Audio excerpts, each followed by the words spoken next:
I pledge allegiance to the flag of the United States of America and to the republic for which it stands, one nation, under God, indivisible, with liberty and justice for all. Welcome to Ozark City Hall. We're glad you're here for the Board of Aldermen meeting and engaging with your elected officials. Listening to perspectives of city residents, business owners, and other community members helps our elected leaders make more informed decisions. Before the meeting begins, let's review our rules of order. These ensure the meeting is orderly and efficient while allowing everyone who would like to speak an opportunity to do so. There are two opportunities for you to speak: during the agenda's scheduled visitor and guest portion of the meeting and during public discussion of new bills and resolutions.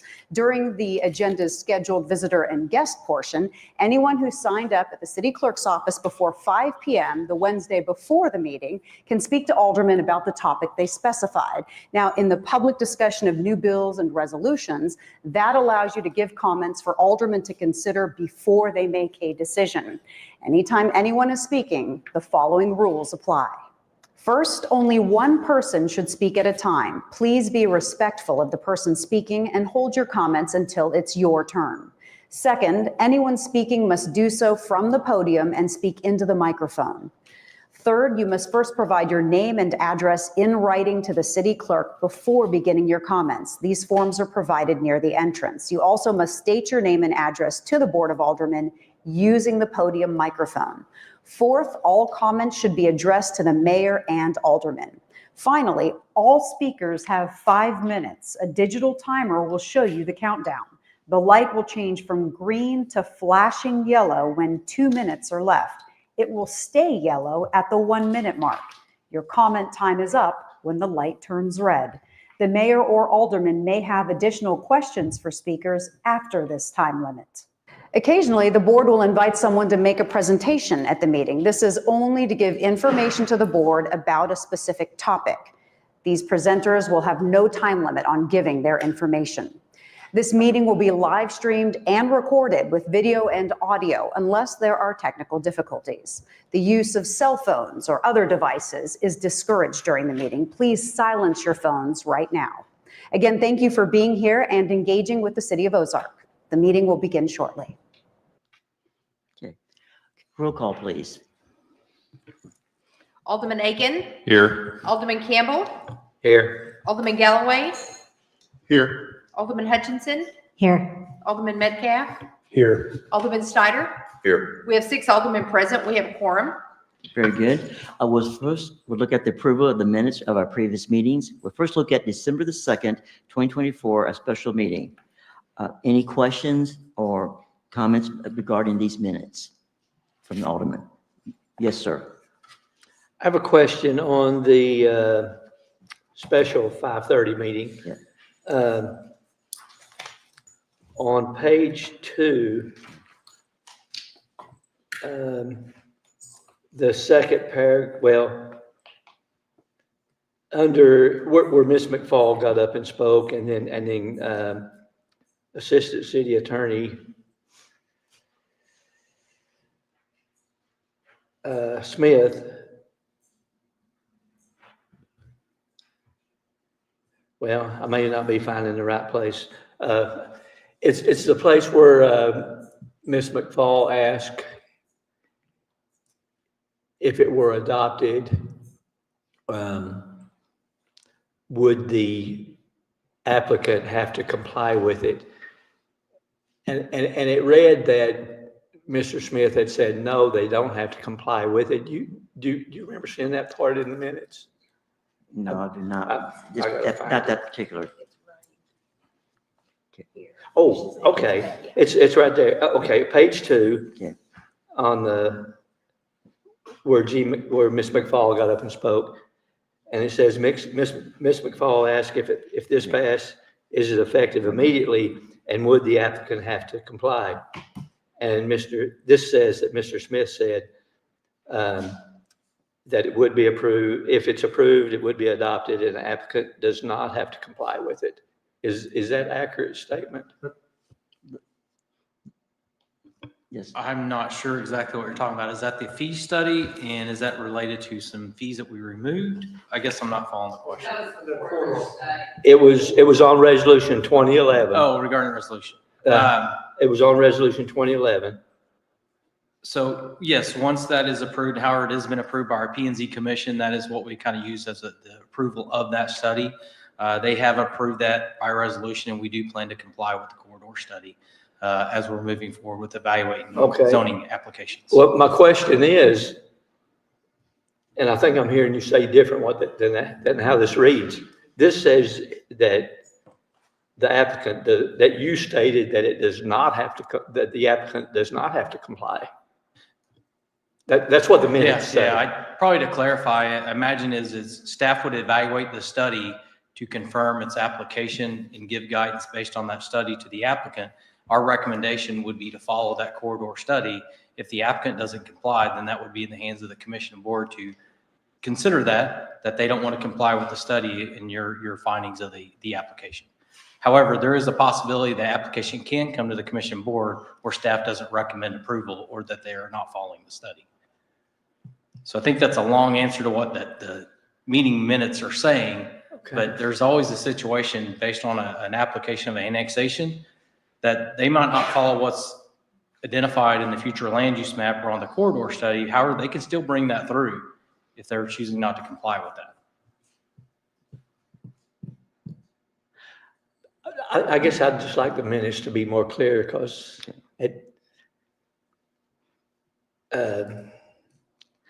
maybe if the minutes just said there would be situations where they would not have to comply. Would that be accurate? Possibly, or going back and watching the video of the recorded meeting and evaluate what those minutes reflect. Could we table these minutes, look back at the video so we get a better explanation of the minutes and prove these at the next meeting? Or can we do that? I would be okay with that. That's probably. I was looking and she said, Yes, you can do that. okay. Is there a motion then that we table the December 2nd special? The 5:30 special meeting. 5 minutes. I'd make that motion. Is there a second? Second. Okay, motion is that we table December 2nd special meeting minutes. It was made by Alderman Campbell, some Alderman Hutchison. All in favor, do so by show of hands?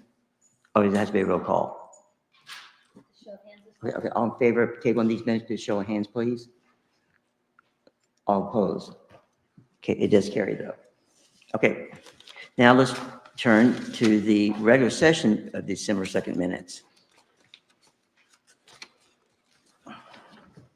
This was the 7 o'clock session.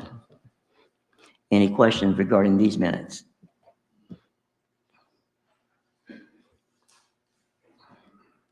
Okay. Not seeing any motion? I motion that we approve the minutes from December 2nd, 2024 regular meeting. Is there a second? Second. Okay, the motion is that we approve as printed the minutes from the December 2nd, 2024 regular session that was made by Alderman Metcalf, some Alderman Aiken. All in favor of voting this motion to approve the December 2nd minutes, do so by show of hands. And that does carry. Okay. We have 2 scheduled visitors with us tonight. The first one is the CEO, President of the Ozark Chamber of Commerce, Chris Russell. Welcome, sir.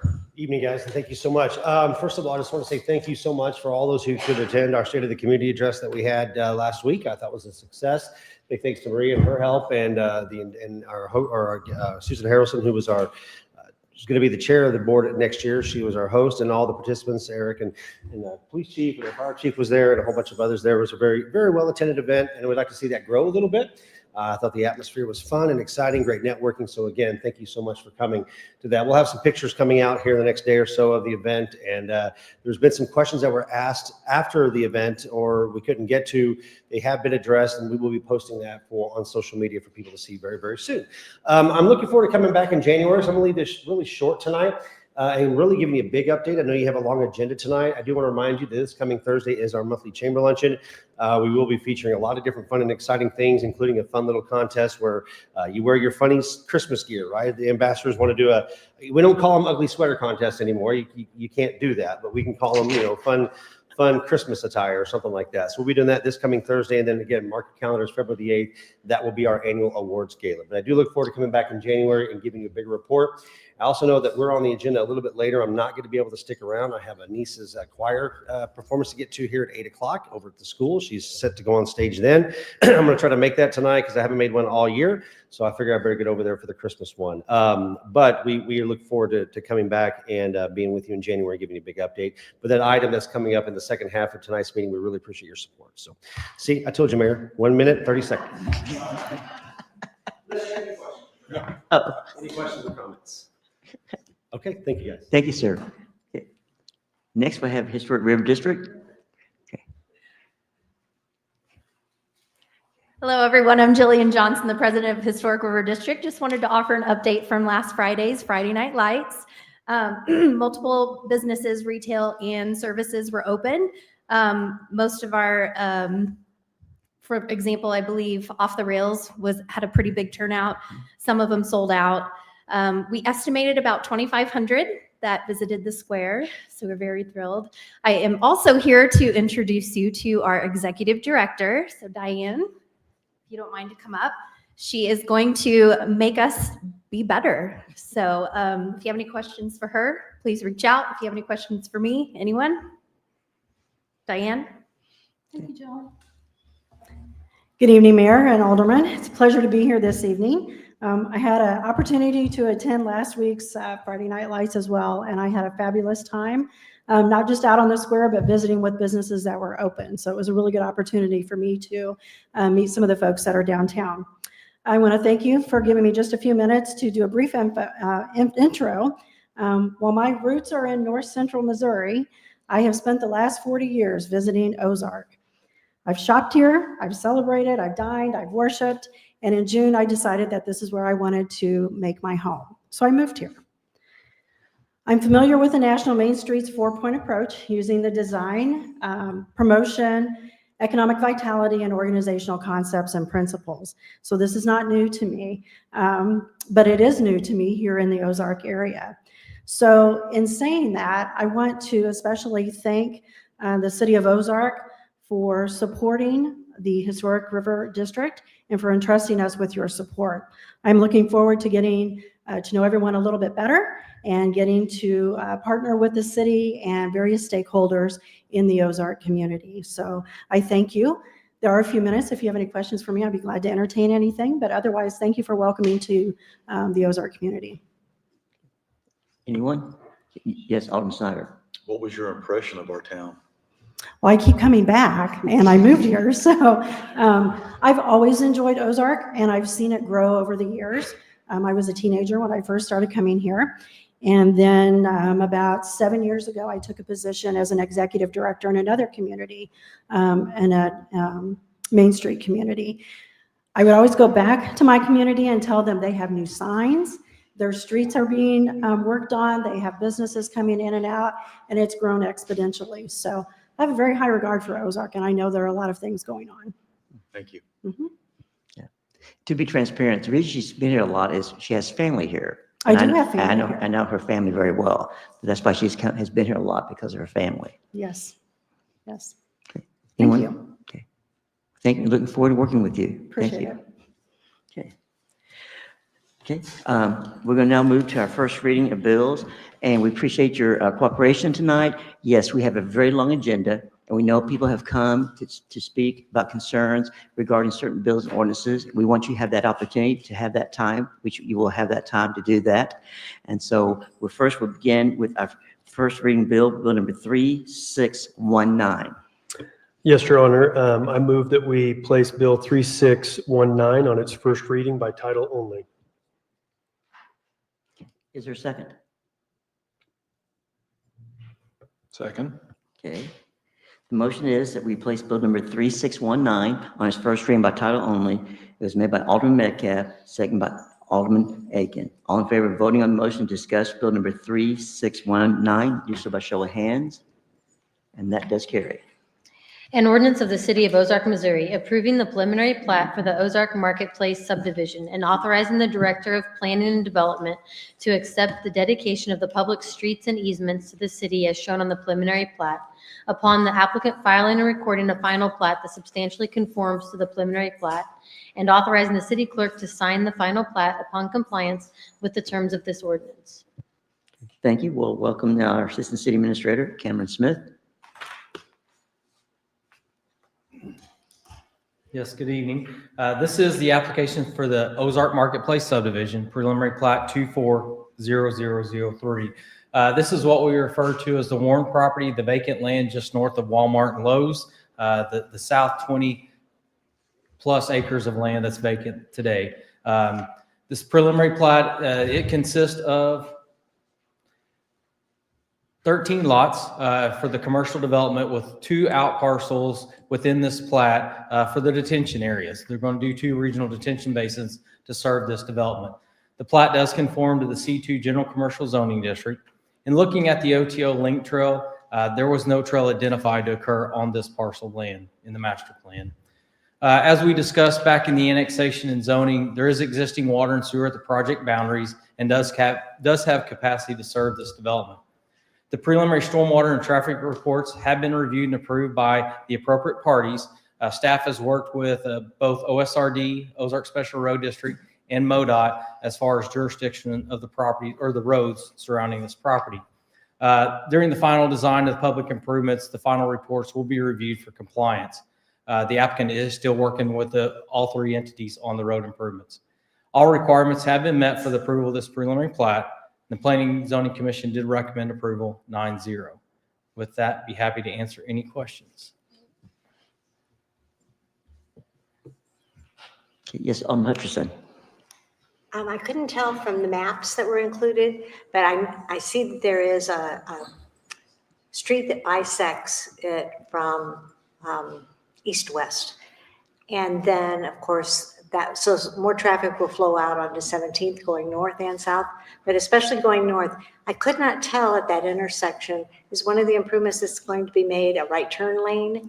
And is that street going to be widened from where the street bisects it to South Street?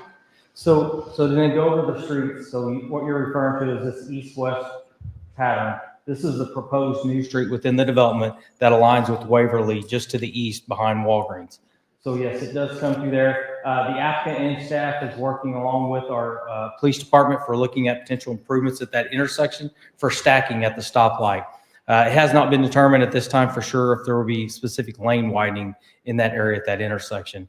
But to go a little further, there are improvements at the signal, the existing signal that's here for the connecting street. And then the outer road here is also owned by MoDOT. I don't believe, and the applicant can clarify, I don't believe there's improvements at that intersection, but there is proposed improvements on South Street where 20th comes out of making that more of a right in, right out only and a left in. Okay, so I guess the particular place I was asking is where 17th intersects South Street. Right there, yeah. If there's going to be a right turn lane going north from 17th onto west on South Street. So you turn right off of South Street. I'll probably let the applicant clarify exactly what the study recommends on that one. Okay. Yeah.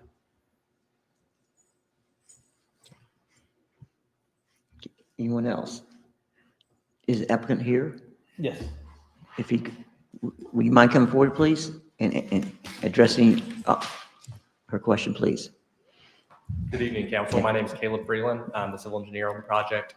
To answer your question, over there on 19th Street, we will have a southbound right turn lane. Excuse me, my question was on 17th Street?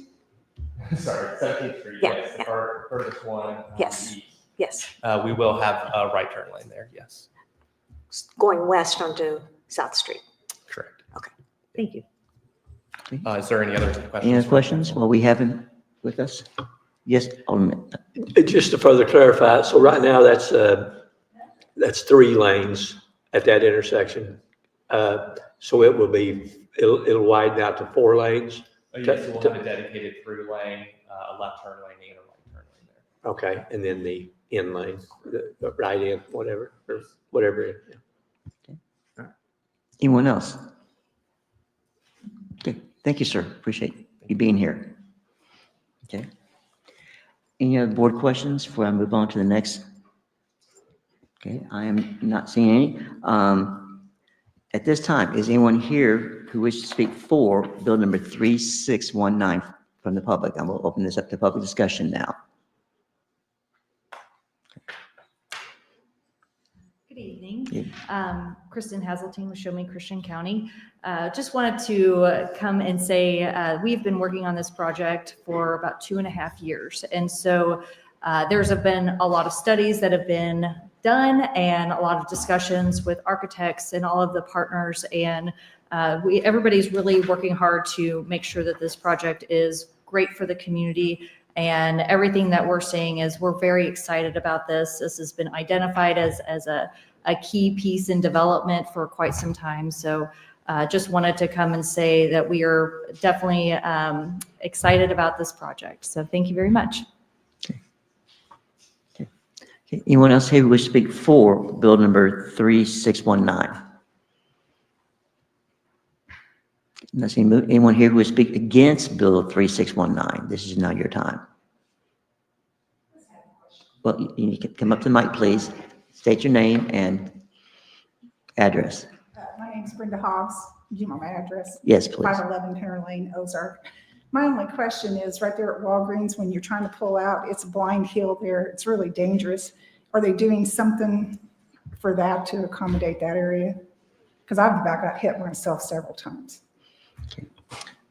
That is the reference I was making, that we're working with the Ozark Police Department as well to evaluate that intersection in Ozark Special Road District as they have the ownership of Road 17th Street. Yes, we are looking at that in the applicant as well as they get in the final design. Okay, that's all I wanted. Okay, thank you. Okay. Anyone else I'm at the time opposed to bill number 3619? Okay. I'm not seeing movements. I close this time, and I did not ask anyone on Zoom tonight. Okay, so Board Alderman, last time, any questions? Your Honor, Yes, sir. this is all retail, is that correct? Yes. All proposed is going to be strictly retail? Yeah, a blend of commercial, retail, hospitality, shopping. So yes. Gotcha, thank you. Okay. Not seeing any more. We'll move bill 3619 over for a future meeting. Now we're going to move to bill number 3620. Yes, Your Honor. I move that we place bill number 3620 on its first reading by title only. Do we have a second? Second. Okay. Okay. The motion is that we place bill number 3620 on its first reading by title only. That was made by Alderman Metcalf, the same by Alderman Galloway. All in favor of voting to discuss bill 3620, do so by show of hands. And that does carry. An ordinance of the City of Ozark, Missouri, amending the zoning code and official map by changing the zoning classification of certain real property located at 1767 South 15th Avenue. Okay, and we'll welcome back our Assistant City Administrator, Cameron Smith.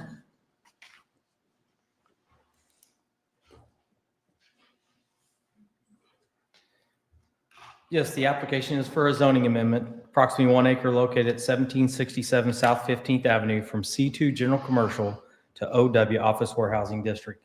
Just for reference of this property, this is Highway 14. There's a Dollar General right here. The Barnes Funeral Home is here, the Liberty Facility. This parcel is located in this area here. The property is an existing legal non-conforming property based on the commercial zoning and the storage facility. The surrounding zoning and uses is commercial to the north with the storage facility, the commercial to the east and vacant, residential to the south with the residence, and commercial and residential to the west with a residence and a home business. The property can be serviced by city water and sewer. Additional development would require a storm hydrology report for the improvements, along with reviewing any traffic impacts to determine if any additional requirements are needed. There are no environmental features identified on this site.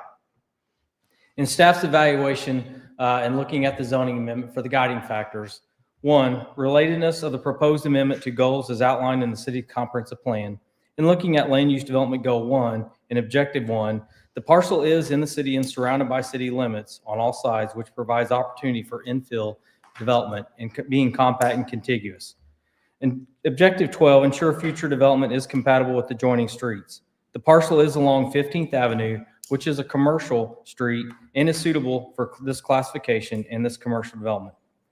The future land use map and evaluating with that, the plan recommends a future land use of industrial on this parcel. The requested zoning of office warehousing district would be an appropriate alternative to the recommended future land use, as similar uses are allowed within both districts. Also, office warehousing is a less intense use than the industrial use, which aligns more closely with the surrounding uses. Item 2, existing uses of property within the general area of the property in question. The existing surrounding uses of the property include mini storage to the north, vacant land to the east with compatible zoning, single-family residential to the south, and single-family residential and a small commercial shop to the west. Currently, a storage facility does exist on the property today, which makes it that legal non-conforming.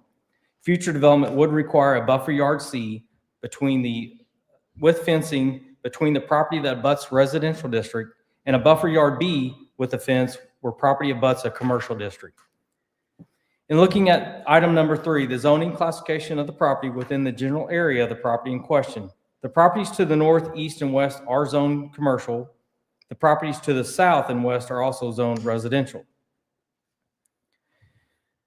In item 4, the suitability of the property in question to the uses permitted under the existing zoning classifications. The current zoning of the property is C2 general commercial, and the existing storage facility is a non-conforming use.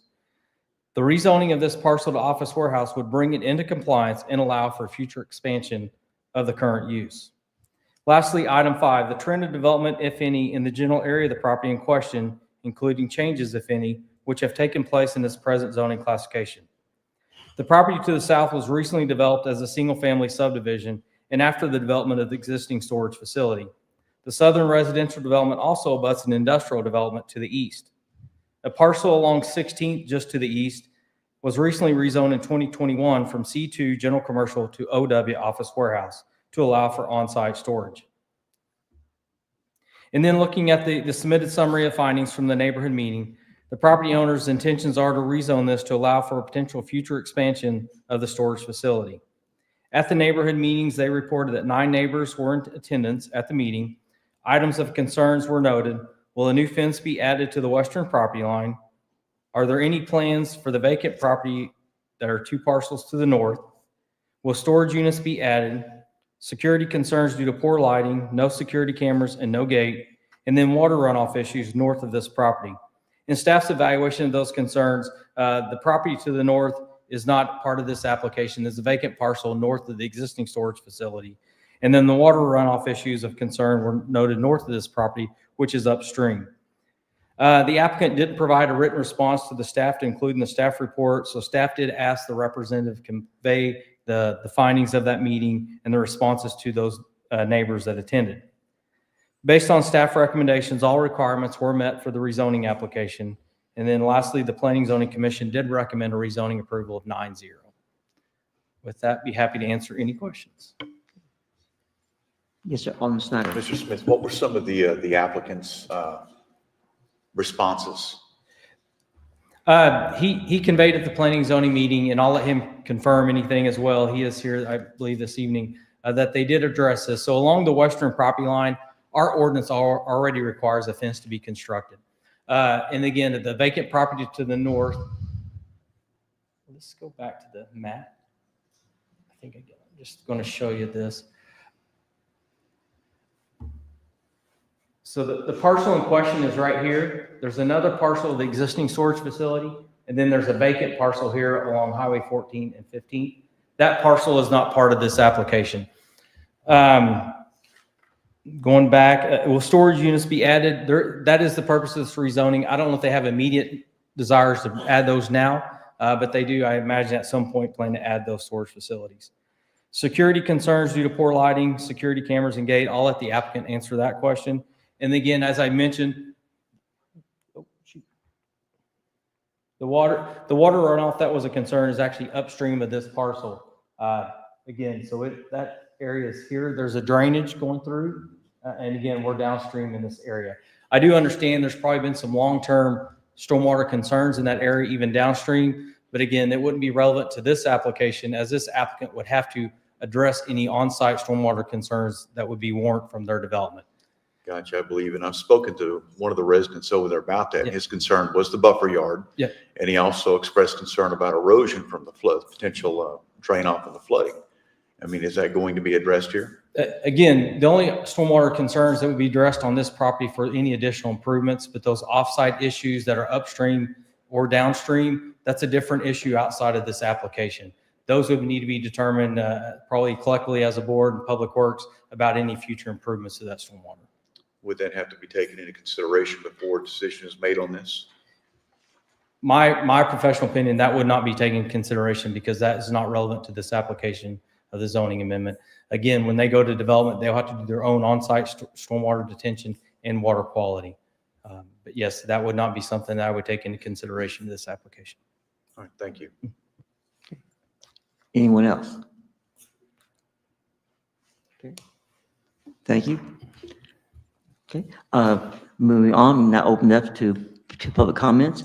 And is anyone here to speak for bill number 3620 in the audience?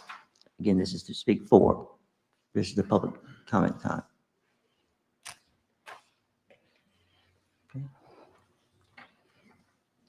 Okay.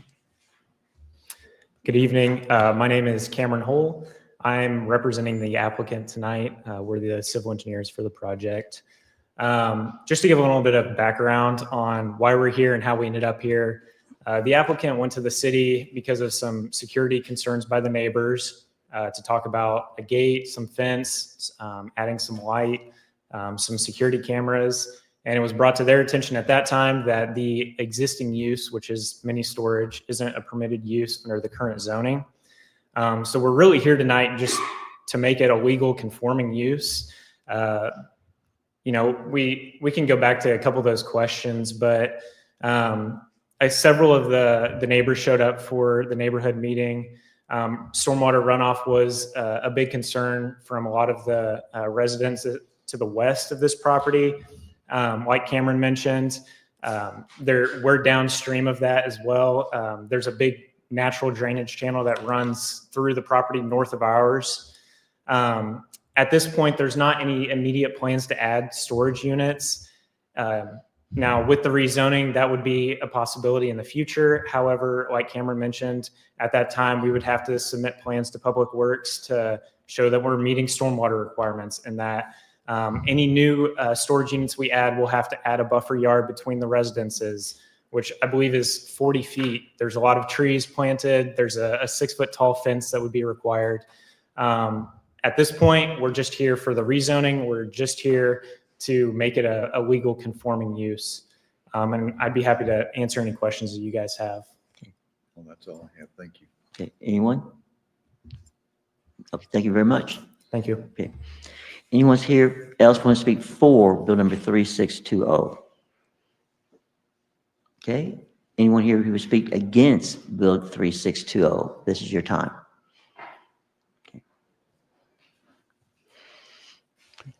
Hey, I'm Donovan Dobbs. I'm an attorney. I represent two of the property owners to the west of the proposed zoning change. And I think mostly it's not necessarily opposed, it's more questions. I think that the way the application was written, it's unclear. Are we changing where the current storage buildings are to OW as well as the vacant lot to the south? Is that because the original application, it's not very clear if you're just changing the property to the south that is vacant and that where the current storage buildings are, you're keeping it C2.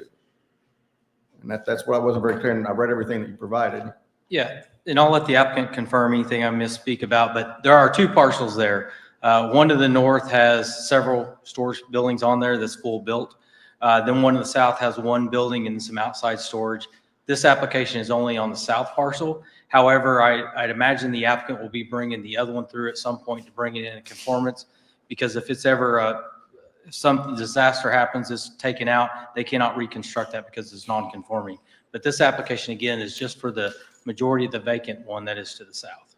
And I guess it caused me another second question, because looking at Christian County GS, it looks like it's all one lot. Has it already been separated at some time? that I missed? What we find on the county's GIS documents, if it's one owner, they won't show the two separate lots. However, it is deeded and recorded as two separate lots. But again, by the county's maps, it shows potentially as one lot because the same owner. And I guess that's my problem is you have storage buildings there. And obviously the neighbors are concerned about, because there's people breaking into their property from the storage buildings to my client's properties to the west. But we're actually only changing part of the area to C or to OW. And where the real problem is, where the current storage buildings are, we're leaving that C2 in a non-conforming use. And so it doesn't really solve the problem and concerns of my clients. And so I think, if they're going to change it, why not we just change it all at the same time? It's the same owner. There's already storage buildings that are non-conforming use. They should be changed to OW, which is what it should be. And if you're basically if you look according to the map, it looks like there's 5 storage units on there. And according to where one storage unit is, you're changing it to CW, but the other 4 units are still in commercial. That just doesn't seem to make any sense when it's all one owner. And the one that is changed to the OW is still a storage building that's used by the entire storage building facility. It just seems it doesn't make any sense. We're going to change it. Again, my clients think you should change all of it since it's the same owner, same use. Alderman Campbell has a comment. Okay, I think my question would be for the Assistant City Administrator. Don't we make these changes based on requests from the property owners? It's not, or is it our place to say what should be done with it, what shouldn't? Yes, the application was based on the request from the applicant. After they started the process, I think that there was some realization that there's 2 parcels. They probably should have looked at the other one. That's why I made the reference that I wouldn't be surprised if they might bring the other one through at a later date. But yes, this was the property that was identified in the legal description to make application on. Okay. Yes, sir. Thank you.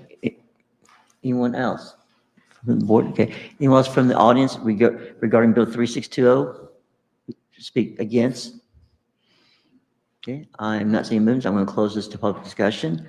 Final board comments. Okay. Not seeing any. Bill number 3620 will be held for a future meeting. We're now going to turn our attention to Bill number 3621. Yes, Your Honor. I move that we place Bill 3621 on its first reading by title only. Okay. Is there a second? Second. Okay. The motion is to place Bill number 3621 on its first reading by title only. That motion was made by Alderman Metcalf. It was seconded by Alderman Snyder. All in favor of motion to discuss Bill number 3621, do so by show of hands. And that does carry. An ordinance of the City of Ozark, Missouri, adopting one new chapter, Chapter 660, residential rental dwelling unit inspections and certificates. Okay, and we'll welcome back Assistant City Administrator.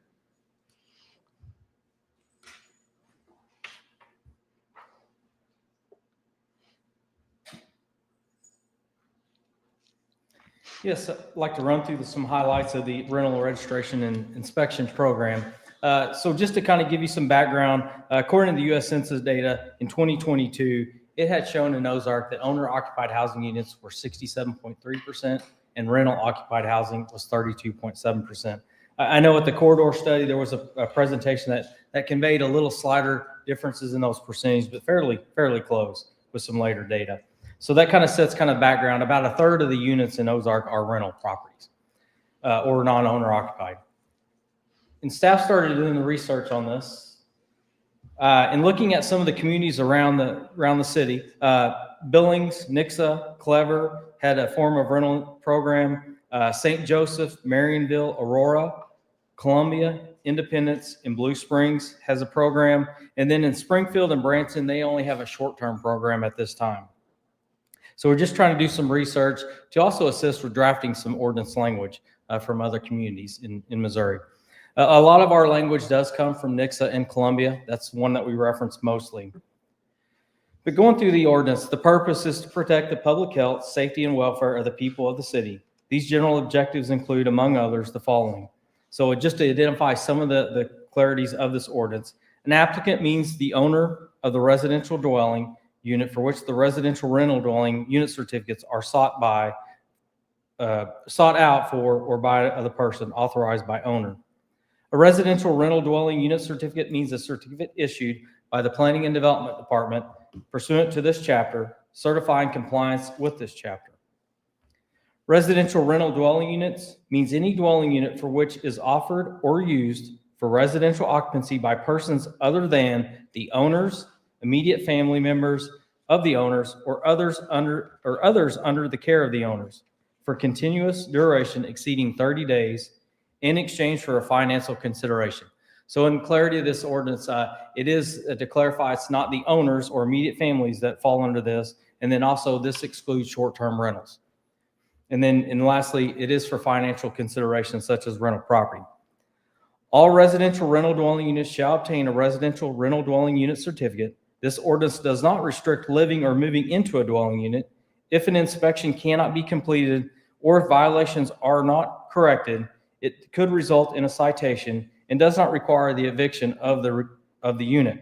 The tenant can still occupy this dwelling unit. That's a key thing about this ordinance. We aren't saying you cannot occupy this unit. We're putting the responsibility back on the owner, not the tenant. In looking at the rental inspection program, so staff is proposing that all single-family and two-family units are inspected. In multi-family units of 3 units or fewer, all 3 of those would be inspected. If a multifamily unit contains 4 to 8 units, we'll select 3 of those units to be inspected. And then for the high-density multifamily units of 9 or more, the lesser of either 6 units or 20% will be inspected. Each residential rental dwelling unit shall be inspected using a checklist of the areas and criteria which shall be kept on file with the city clerk, and additionally, staff will keep that in the Planning and Development Department. I have passed out the proposed draft checklist. You should have that in front of you. The residential rental dwelling units that are inspected will be inspected at least every 3 years. So we're doing an inspection on a 3-year basis unless a violation occurs. That is the only proposal and inspection that staff has proposed in this ordinance. It doesn't have any relative impact if it's a tenant in, tenant out, or a complaint driven. Again, we are looking at these on a 3-year basis unless the violations occur, and we have struggled getting those in compliance. The owner, tenant, or other person in charge of the residential rental dwelling are all required to grant access of our inspectors to enter the structure. So again, we have to have those approvals by all 3 before we can enter the structure. And kind of looking at this is just kind of highlight the process. We'll get an application. From that point, we'll get that entered in the system and schedule the inspection. We'll go and complete the inspection following our checklist. If there's a violation or a thing to be corrected, we'll do a re-inspection. If it's all approved, then we'll issue the certificate. Staff is proposing a kind of a lengthy time frame of implementing this program if adopted. From January 2025 to June 2025, the first 6 months of 2025, we'd like to conduct our outreach to the property management community and to inform them and educate them of this program, and additionally get this program set up in our system. It will take some time for staff to develop the application in our system. In July through December of 2025, we will start inspecting Ward 1. That's the southern third of the city. Staff just chose to follow the wards based on the numbering order. January to June of 2026, we'll inspect Ward 2, and then following June to December 2026, we'll inspect Ward 3. And again, following that, it'll be on a 3-year basis. This slide is fairly small, but it is a full 1-page checklist that staff is proposing. That is in front of you. This just kind of looks at the top half that just for clarity on the screen. We'll be looking at some elements of the exterior of the structure, number addressing for the emergency services to read that legibly from a street. We'll look at the windows and doors to make sure they're operating. Roofs, we don't do roof inspections, but we'll observe for any kind of missing shingles or flashing that may be falling off. And then porches and decks. Really, it's just the structural integrity of those, stairways, the flooring, and the handrails, make sure they're adequate. And then looking at the interior structure of this, we'll look at the structural membrane, sound and free of deterioration, the electrical system, make sure there's outlet covers on the switches, lighting fixtures that they're in working order, and no loose or frayed wires. In the plumbing side, looking that it's free of obstructions and leaks, properly installed from what we can observe. I'm going to jump to the next slide because it kind of falls on. And then also the water heater, make sure it's properly installed, and then sanitary of the drainage system, looking at that sanitary system. When you go back to the top half, the interior surface, again, just clean and sanitary, free of loose materials or holes in the wall. Stairs and railings, again, sound condition. Laundry facilities, make sure the dryer vent is connected and it's free of any sags or bends in the pipe, or not appropriate bends of the pipe. And then lastly, in this section, the windows and doors, making sure they could be easily opened. Make sure the hardware is in working order. The doors can provide egress in, from, in, and out of the dwelling and equipped with a lock. Interior doors can fit reasonably within the frame and capable of opening and closing. And then again, all public hallways, interior stairways, compartment, bathroom, laundry room, furnace room, all shall have a lighting fixture. In evaluating the heating facilities, capable of maintaining the room at temperature of 65 degrees. Accumulation of debris around the furnace, make sure it's clear. If a flue is there, make sure we are acknowledging that there is a flue and that they keep that in good repair. And then lastly, a water heater, making sure it can operate at a reasonable temperature of 115 degrees in Fahrenheit. There is a sanitary clause here or note here about just free from accumulation of rubbish and debris and garbage, and then free of rodents, mice, termites, such as those items. And then lastly, life safety, smoke detectors and carbon monoxide detectors. So that is the one-page checklist that our inspectors will be evaluating on these structures. With that, be happy to answer any questions. I think it's Alderman Galloway, then Alderman Snyder. No, go ahead, please. I had some questions about execution. In terms of implementing it, you've divided the city in thirds, exact thirds, because you're following our wards, so they would be as exact as we can make them according to the census. When this rolls out for Ward 1, what does that look like in that first year? So Ward 1 is, we will focus again on Ward 1, identifying those properties that we believe are rental type properties. We have started creating a map of those properties based on what we can find. If it's registered through an LLC, we'll work with our water department to determine if the owner through the county's data is comparable with the who's on file for the water bill. That usually can indicate sometimes if it's rental, and reaching out to those property owners the best we can. That'll be an inspection process. It is a large undertaking for staff. We are going to do our best to get through all of Ward 1, but I mean, it's the best that we can determine for the implementation of Ward 1. After we get through Ward 1, that will help us kind of line for Ward 2 and 3 and see what our findings are about additional time or additional staff if needed. Okay, so the first stage would be to establish a database of likely rentals. Yep. How long do you feel that that may take? Yeah, again, in looking at this chart, that's not working out. The first 6 months of 2025 is really just do our public outreach and establishing a database, creating the template in our online permitting process. So the second half of 2025, July, starting there was when we'll start doing inspections. So we don't plan to do any inspections the first half of 2025. You're intending to use the Ward 1, the first stage, as kind of a learning process as well, develop better systems to identify properties to put in your database, and I guess. Yeah, that'll be our trial and error first ward, and we just picked it because of 1, 2, 3. We were just trying to find a way to break up the city, and it seemed like a logical way for staff to break that up. In your survey of other communities that had rental inspection laws here in Missouri, did most of them have the kind of the annual basis? I guess ours is 3 years. Yeah, it varied. Some were annually, some were depending on tenant in, tenant out. We removed that. We struck an average of, or not an average, but we determined 3 years to be somewhat kind of considerate of the concerns. And also that was some of our findings, but the staff is proposing the 3 years as the best implementation that we are recommending. Okay, so some had 1 year, and then what did others In some have? cases, we evaluated, some would have a requirement for rental inspection if you have a tenant moving out and a new tenant moving in. I know that was one of the concerns even back in 2018, 2020, We're working on that, but we have removed that from this recommendation. Well, and yeah, we've had many meetings here, and the final product is reaching us, and of course, we've all had an opportunity to review it.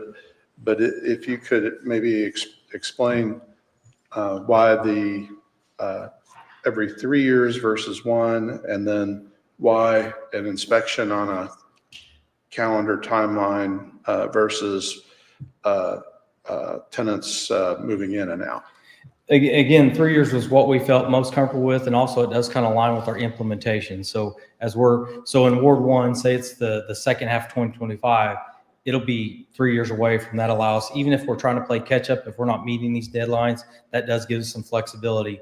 But 3 years is what we felt was reasonable enough that wouldn't be yearly as much of a burden and not too far, such as 5 years. We think in 3 years, we can address most of the concerns. And then why not the in and out?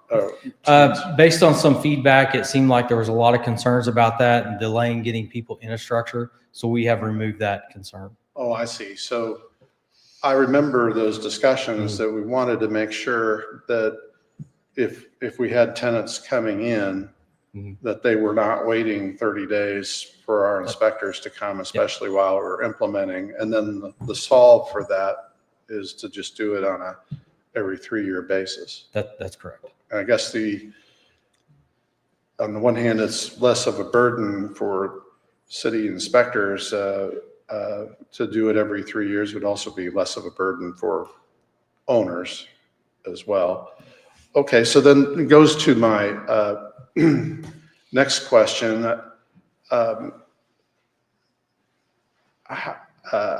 did read the ordinance, and I think I understand the process, but can you walk me through how lawfully does an inspector get into a premises that is just sitting there? It's got a tenant, it's had an owner, there's not been any changes. Yeah, and I'll let the city attorney correct me if I'm wrong, but we are requiring that the tenant and the owner, or one that has control of the structure, to allow us to enter. If all three do not allow us to enter, then it goes through Administrative search warrant. yes, administrative search warrant. Yeah, that was, I guess that's where my question is, and maybe I'll direct it to the city attorney. It does seem like if we're going to use this kind of calendar basis for inspection, we do have to have an ordinance that says that we have consent, because we don't have any other reason to get in, do we? There's case law that talks about these types of programs, and in Missouri, the courts have determined that for the law to be legal, you either have to first get consent from all the people who have the ability to give consent, which would be the owner, the tenant, and the person in control, like a property manager. And then if that fails, if you have the option of getting an administrative search warrant, then your law would pass muster? Yes. Okay. And is that true under the tenant in and out as well? Do you have to have the same kind of requirement for consent for tenants and landowners, or? It would be for any program that's operating under this type of law in Missouri. I did not research the tenant in and out because that's not the model we went after. Ours is only based on that 3-year inspection. We're not doing inspections when a tenant moves in and out. Sure. So I guess the reason why the administrative search warrant provision is in there is that it provides the city leverage to make sure that every 3 years we are in there and inspecting. Yes, and it also ensures that we comply with the Fourth Amendment.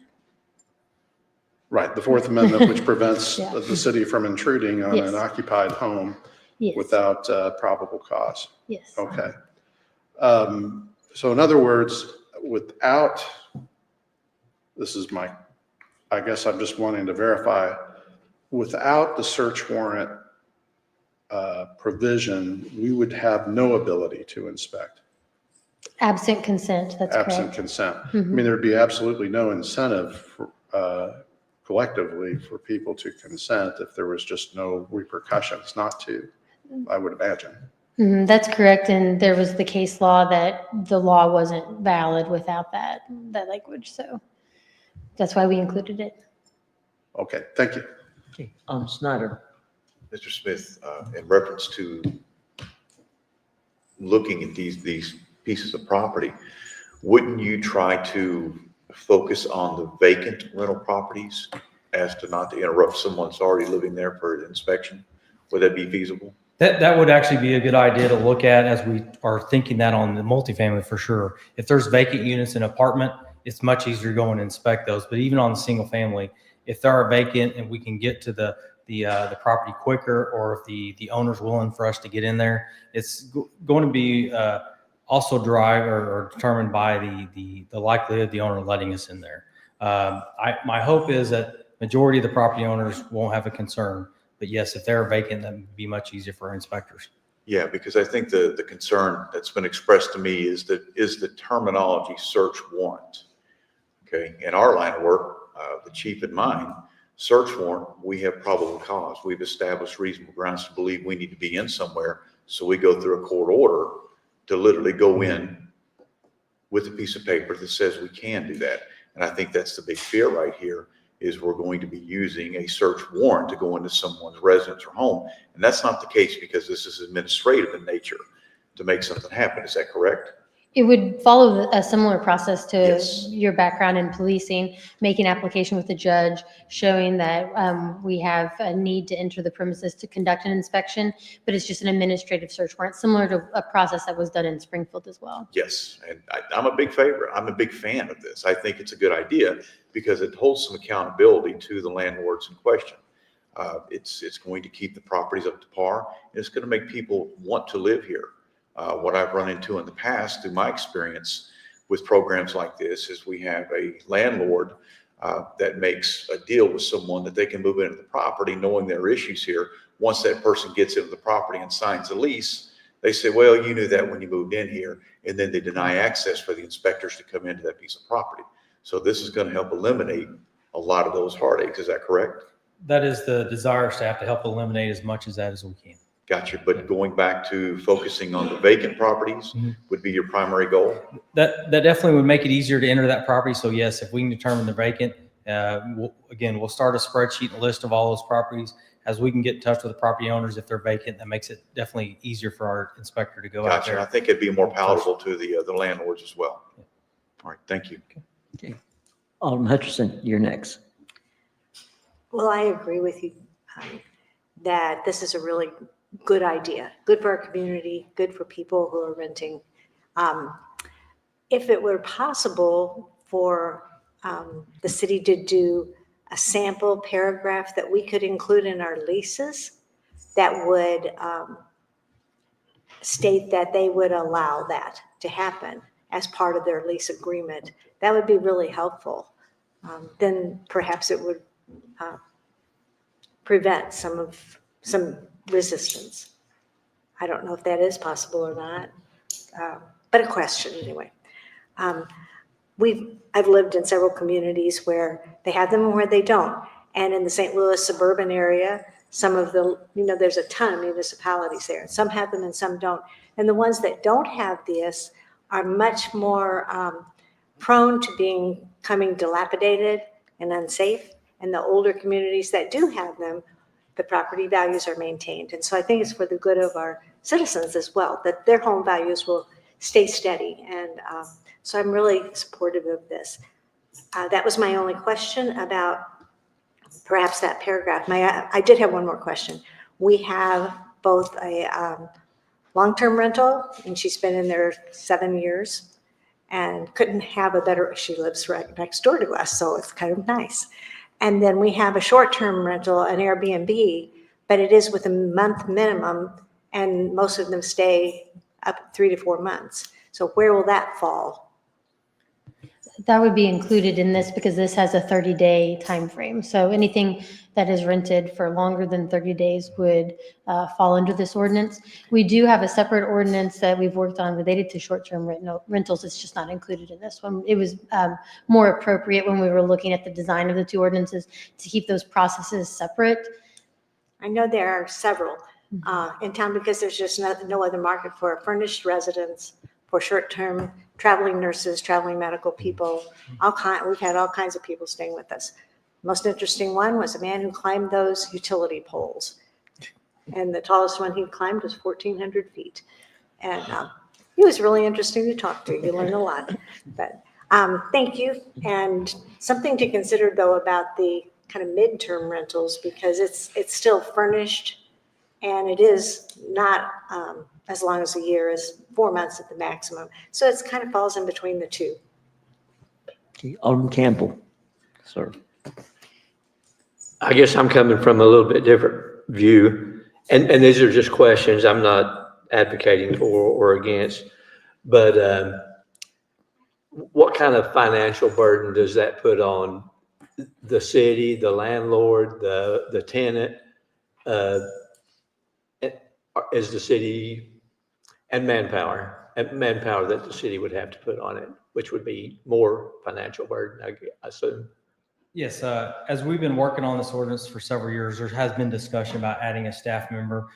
We were trying to fill a position earlier this year and was not successful, but we're going to try to get it done in-house the best we can. After we really get up and running or seeing this, we'll know how much time it takes. We do anticipate as we continue on, we might be adding a staff member.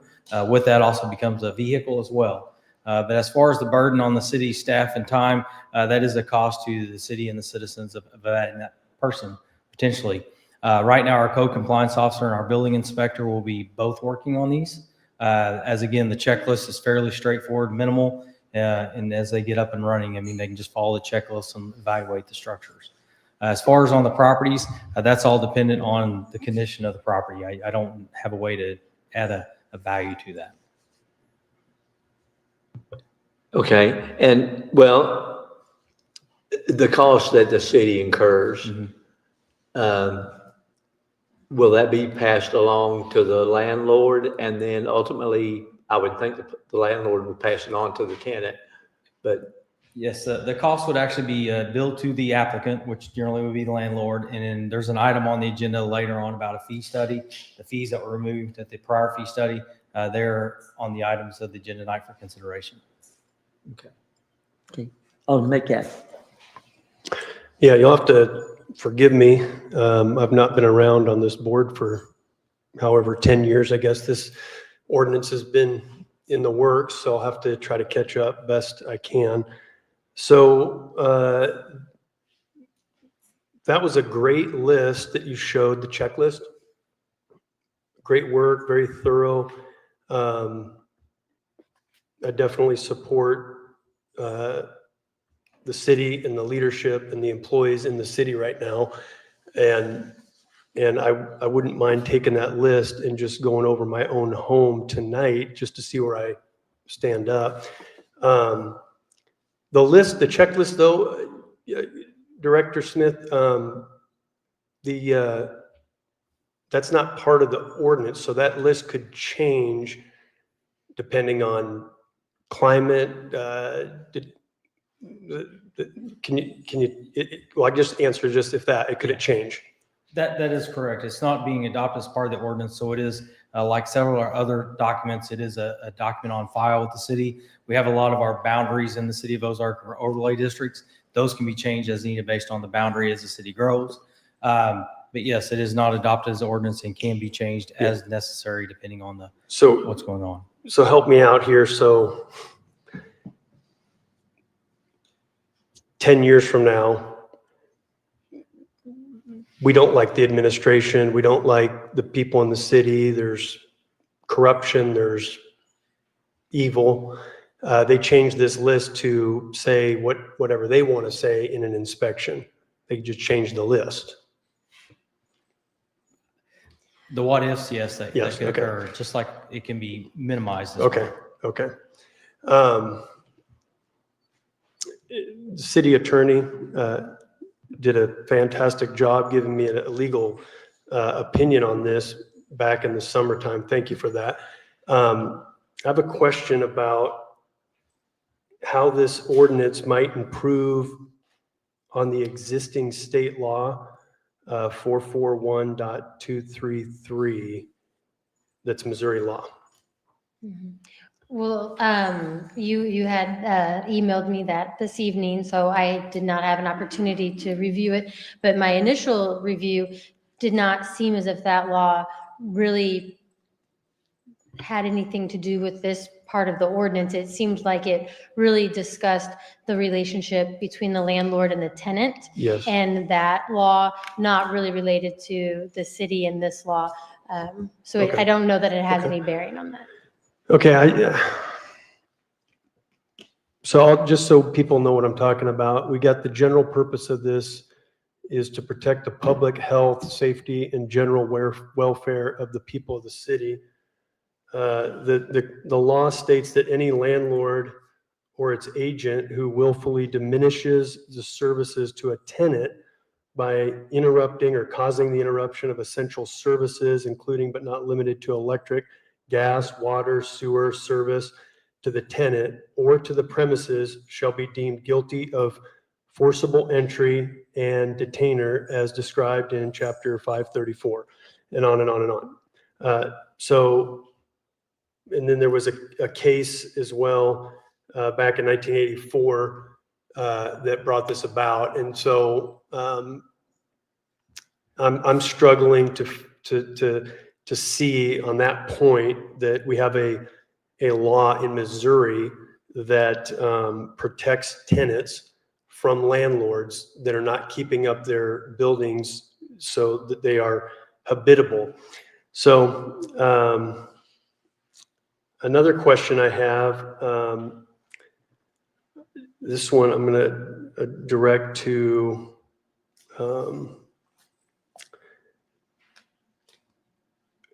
to you, Mr. Smith. I think you answered it earlier today when we met, but this one is the tenant advocacy groups and landlord advocacy groups. It would be nice to know if both those advocacy groups endorse this ordinance. You could just share what you shared with me earlier. And I believe this is going to be around 2018, 2020. We had it was on Zoom, so it's probably closer to 2020. We had a meeting with I think it was the Board of Realtors at that time. The findings of that meeting, from what I recall, they agreed and understood the reasoning for this ordinance, but wasn't quite set on the drafting of the language as we proposed. Early on, this ordinance did discuss about the tenant in, tenant out, complaint basis, and the time frame of 1 year. So we've modified a lot of that. We've also included language that doesn't mean you can't occupy the structure. So that concern was there. There was some benefits solved in city of Nixa, pros and cons. However, my understanding is Nixa is liking this ordinance. They've had it in place since 2012, I believe. But yeah, I think they felt like there's probably a good compromise, but at the time we really didn't have a drafted ordinance. It's been a lot of discussion and information from their call that meeting. Now, recent discussions or recent meetings, there hasn't been anything with the city, between the city staff and these organizations. Most of our calls come in from the tenants that we just can't address, and we confirm it's a civil matter at this time. We have asked that those tenants approach the board, come to these meetings, and send us any documentation. We do get some complaints filed through our code compliance software. However, most of those are either by email or phone calls. We'll see anywhere things from mold to ceilings collapsing in a structure to rodents. We've had a couple houses infested with bats that we couldn't deal with. But over the course of a year, I think we get on average about two complaints a month from tenants. Okay, thank you for that. Yeah, so we don't really have, 2 complaints a month, but there's probably not accurate data available that would demonstrate a significant percentage of landlords engaging in unlawful behavior. I mean, we could say that 40% of the residents in Ozark are tenants, and then out of that 40%, it'd be tough to try to figure out how many tenants are suffering that need protection from public health and safety and from their landlord, because the landlord is not holding up his end of the bargain on the lease, his or her or their end of the bargain. So I do fear that we may have an ordinance here that is, on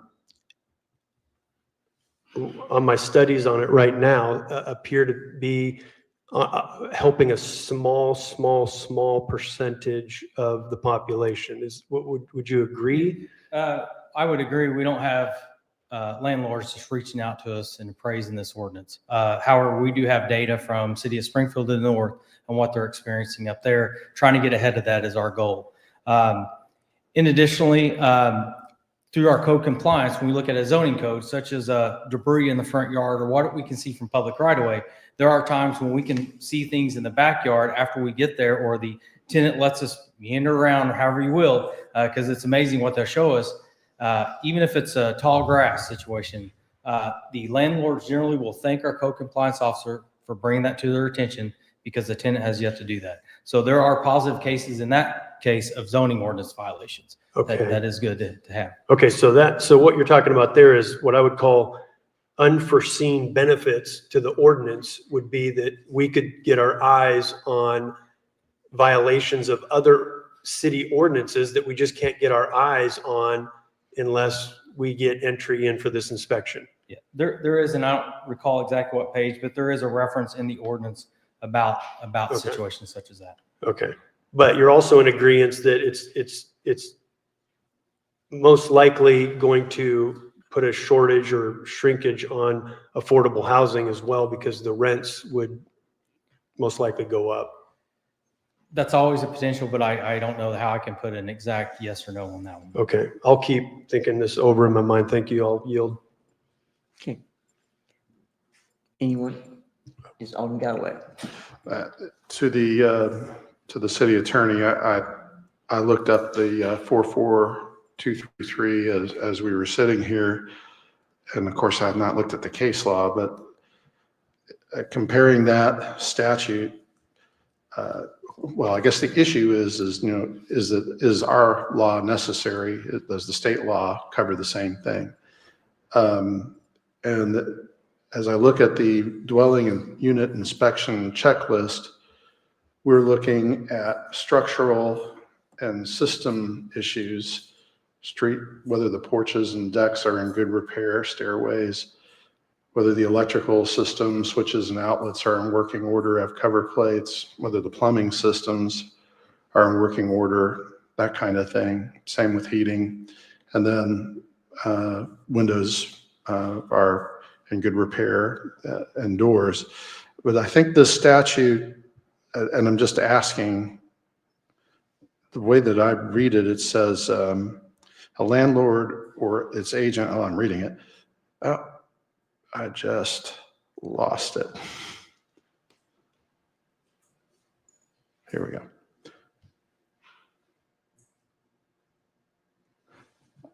I need to look at your copy.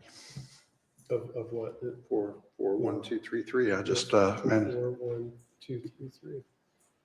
That's not. That's not the one. That's all right. It's right here. This is the exact. Okay, thank you. It's in paragraph 2. Yeah. It deals with a landlord that willfully diminishes services, which we're not looking at. Services would be electric, gas, water, sewer would be part of that. So the idea for that statute, thank you. And for that statute is you have a landlord, he's probably wants the tenant out, so he cuts off the electricity so that the tenant can't habitably live there. And in that situation, the landlord is constructively entering or preventing the use of the land by the tenant. But what our ordinance is doing is catching structures and systems within the home, not the services delivered. That's correct. Basic life safety issues inside the home. Okay, thank you. That's all the questions I have. Okay. No one else? Thank you. Oh, I'm sorry. I might just say the case law, Detling versus Edelbrook from 1984, the legal doctrine ensures that rental properties meet basic standards of safety and sanitation throughout the lease term. And the key points include landlord's obligation must maintain the property in a habitable condition, ensuring it to be safe and sanitary. Facilities essential to health safety like plumbing, heating, electricity must be functional, not pose a risk to tenants. And then the tenant's remedies come with that. Missouri statute where they can fix the repairs on their own, and instead of paying rent, they can put their rent into an escrow account until the landlord makes the payment, and it spells that out. So I'm just trying to compare that to the purpose of our ordinance here is to protect the public health, safety, and general welfare of the people of the city. Those seem pretty simple, but we can move on. I yield. Well, I know, Alderman Campbell. I think the difference in what we're doing and what the state statute says, the state statute does not call for inspections that I'm aware of. It's complaint driven. Yes. What we're doing is implementing inspections. And I think that's, complaints can be made today. Yeah. I mean, we're not talking about that. We're talking about implementing inspections. Yeah, my understand. Thank you. Sorry. Okay, no, you're supposed to rest of me. We're not supposed to have a conversation, go back and forth. Okay, so are we finished, sir? Yeah. My comment was not necessarily to him. It was to the board. Right, I understand. I was looking that direction, but I was not talking to him. I was talking to the You're board. fine. Okay. I was stopping Alderman Metcalf. Any other questions? Your light's on. Yes, I have a question. I just appreciate what Alderman Campbell said. The way I understand this ordinance coming to be was complaint driven. We get 2 complaints a month from renters that landlords are not keeping up the place.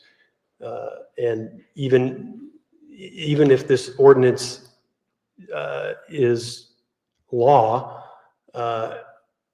we will still get complaints. And so Cameron, if somebody gets inspected 1 year and they're not due for another one for 3 years, but a year later there's a hole in the wall, they can call the city and say, there's a hole in the wall and my landlord's not doing anything about it. You guys could go out there and see what's going on, right? Yeah, well, no, that's not what's identified in the ordinance. That the tenant would have to take that up with the landlord because we are in a 3-year cycle. However, if there's a violation from the inspector side at that 3-year mark, then they could be put on a shorter term. But yes, if it's a complaint based on that's in between their inspection. Okay, so we are not proposing to do an intermittent.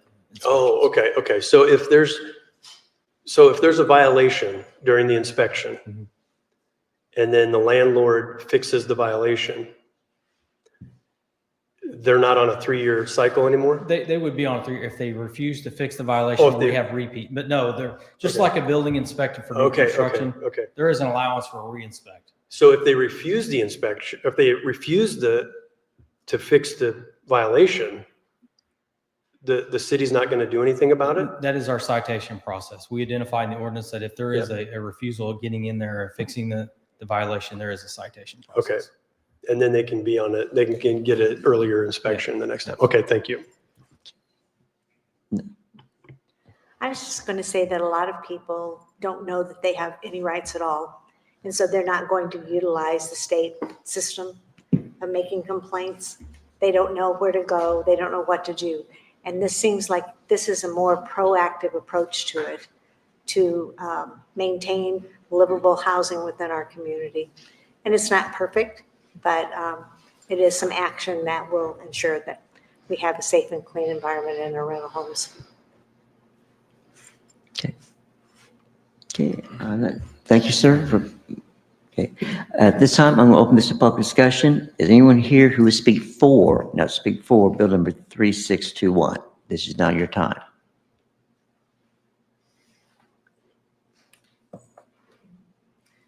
Good evening again. Kristen Hazeltine, Show Me Christian County. Alderman Metcalf reached out to me I think it was Friday, and I apologize, we have not actually connected, but he asked me about this ordinance, about the economic impact. And I have since then talked to the city of Nixa. I have talked to several business owners. I have talked to 2 nonprofit executive directors that work here in Christian County. And so I've had a lot of quick conversations of just input and thought, because usually in our role in Christian County, we are really focusing in on commercial developments. We, because of the market and what we have going on in Christian County, we have not really been involved heavily in a lot of the really deep discussions about housing. The thing that we do hear a lot about is having that affordable housing. And so in all of those discussions, though, we have had, I've had positive reviews from the city of Nixa. I also talked to my counterpart in the city of Springfield about their perception, because there has been a lot of discussion about this, and there is likely going to be some, they're hoping to have action because 60% of their housing units in Springfield are rentals. And so in that discussion, that one to me was the most valuable because they feel that they are now going back retroactively and trying to get these housing units up to compliance. And they're really trying to be advocates for the people and the quality of the housing units. And so I'm not really taking a position. I'm sharing information that I've received. I also feel that my past experience actually working in the nonprofit industry, I wanted to share that a little bit because you had mentioned, Alderman Campbell, about the trickle-down impact for the families, because that was a concern also in this affordable housing and all of that discussion. So there was, I recall working directly with some families, and their home had no heat. They had rodents running around. They had all of these major issues. And they knew that if they forced the subject with their property owner, that they would be vacated, that they would be evicted, and they would not have a house to live in. They felt that that was a better situation for them to live in than to actually be on the street. So it is, I see both sides of the argument. I understand that. And that's why at this time, I could not actually pull data to really show the financial impact long-term. But the question is this the city of Ozark being proactive in being able to have the standard and show that there is, that it's better off. And I will also say, if you compare the housing rates and the rental rates in the city of Nixon, city of Ozark, they're about the same. So as far as the impact and trickle down, I can't say that. I don't know that.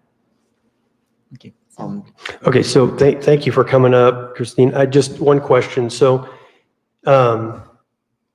would you say this would be a little hurdle for developers that might think twice about developing in Ozark if the rental inspection was on the books? And if that little hurdle for bringing people into Ozark, then that goes to like, well, maybe businesses in economic development, would you say that it could have a little effect on the economic development or not? No effect at all? Well, and that's the hard part too, to quantify, because you're not seeing a slowdown in Nixa. Like city of Nixa with their, and again, like size. So that's the thing is I don't Okay. feel like I can actually. Okay, thank you.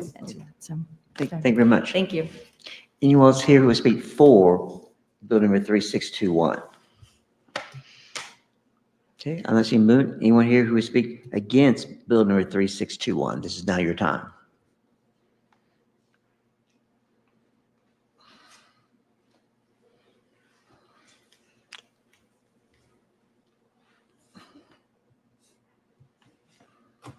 Jeannie McFall, 1324 East Warren Avenue, Ozark, Missouri. You referred to Nixa in your inspections. They only charge $25. They don't have 2 fees, and it is in and out, so you don't have to deal with the tenant that's in a property. So you might want to keep in mind, they did have a rental inspection checklist. It's only 2 pages, and check marks. So that was not part of the packet that we were able to review. So I don't understand why it wasn't attached if you're going to be passing an ordinance. The other questions I had was, it does say that if you do the inspection, it has to be compliant with the municipal code of the city of Ozark. That could be anything. That could be rewiring a house if it has a fuse box. I mean, there's a lot of things that could fall into that. And do we have a copy incorporated in the city code of the International Property Management Code? Because that's addressed in here too. The other question would be on the fee structure, which I know is coming up, but it seems like if somebody has a single family rental or a duplex, which its chances are is a small business person, not a big developer, they're getting charged twice as much or more than somebody that has a 100-unit apartment complex over here, and they're only going to have 20% inspected for less than $150. If you have two duplexes, a duplex, it's $45 a piece, plus the extra fee for the certification. So there's too many things in here that I think if you guys would just table it at this point in time and talk to the Springfield Property Management Association and see how they've worked with Clever and Nixa on the regulations. Because Columbia is a college town. Springfield's a college town. That makes it a little bit of a difference when you go to 3 years instead of when the tenant goes in and out. Okay. Any questions? No, thank you very much. Anyone else here who would speak against bill number 3621?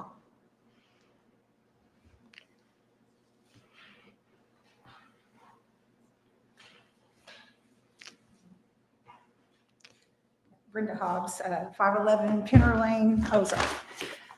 My only concern too is the inspection list, that it's open-ended. You're not making that part of an ordinance that you're doing, so you can change that at any time anyway, whoever's here at that time. And I think that's unfair, plus the fact, like she said, if you've got a 300 apartment complex, you're getting treated special than opposed to the small business owner that has 2 or 3 rentals, and we got to get every one of ours inspected. That's okay. Yeah. Thank you for your comment. Okay. Anyone else who would speak against bill number 3621? Okay. I'm not seeing motions. At this time, we'll close this to public discussion. And as board, final response? Yes, sir.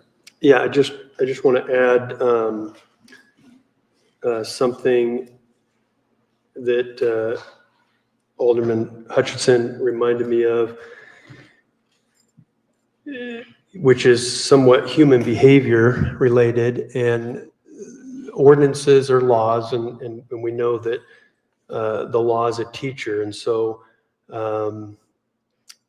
what would this law teach? And I'm still trying to learn about this ordinance. So I'm just kind of speaking out loud a little bit, thinking out loud a little bit here, but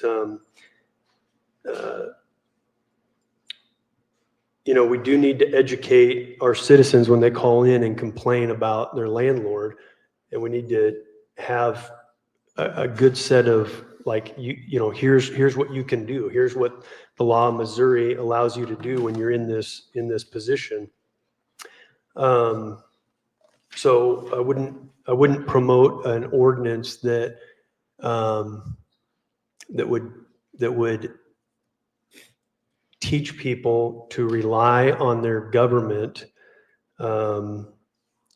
when they have problems, instead of taking personal responsibility and using the law and using responsibility, instead of just saying, well, the city's going to take care of me. Then you will attract citizens that come into the city that want to live here because the city's going to take care of them. So I'll just leave it at that. Thank you. Thank you, sir. Okay, I'm not seeing, so bill number 3621 will be held at a future meeting. We're now going to direct our attention to bill number 3622. Yes, Your Honor, that would be me. I move that we place Bill 3622 on its first reading by title only. Is there a second? Second. Okay. The motion is to place bill number 3622 on its first reading by title only. That's made by Alderman Metcalf and second by Alderman Aiken. All in favor of voting on this motion to discuss bill number 3622, do so by show of hands. Okay, it passes. An ordinance of the City of Ozark, Missouri, adopting one new chapter, Chapter 670, regarding contractors' licenses. Okay, and we'll welcome back Director Cameron Smith.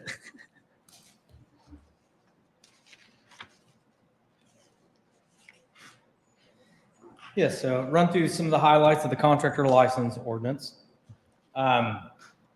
In looking at the surrounding communities, again, staff did research some of our surrounding neighbors to see what they have in place. And again, similar to the past ordinance, we're finding that a lot of surrounding communities have something that the City of Ozark does not have. Communities that require a contractor license: Branson, Springfield, and Nixa. All three require workers' compensation and liability certificate or exemption form.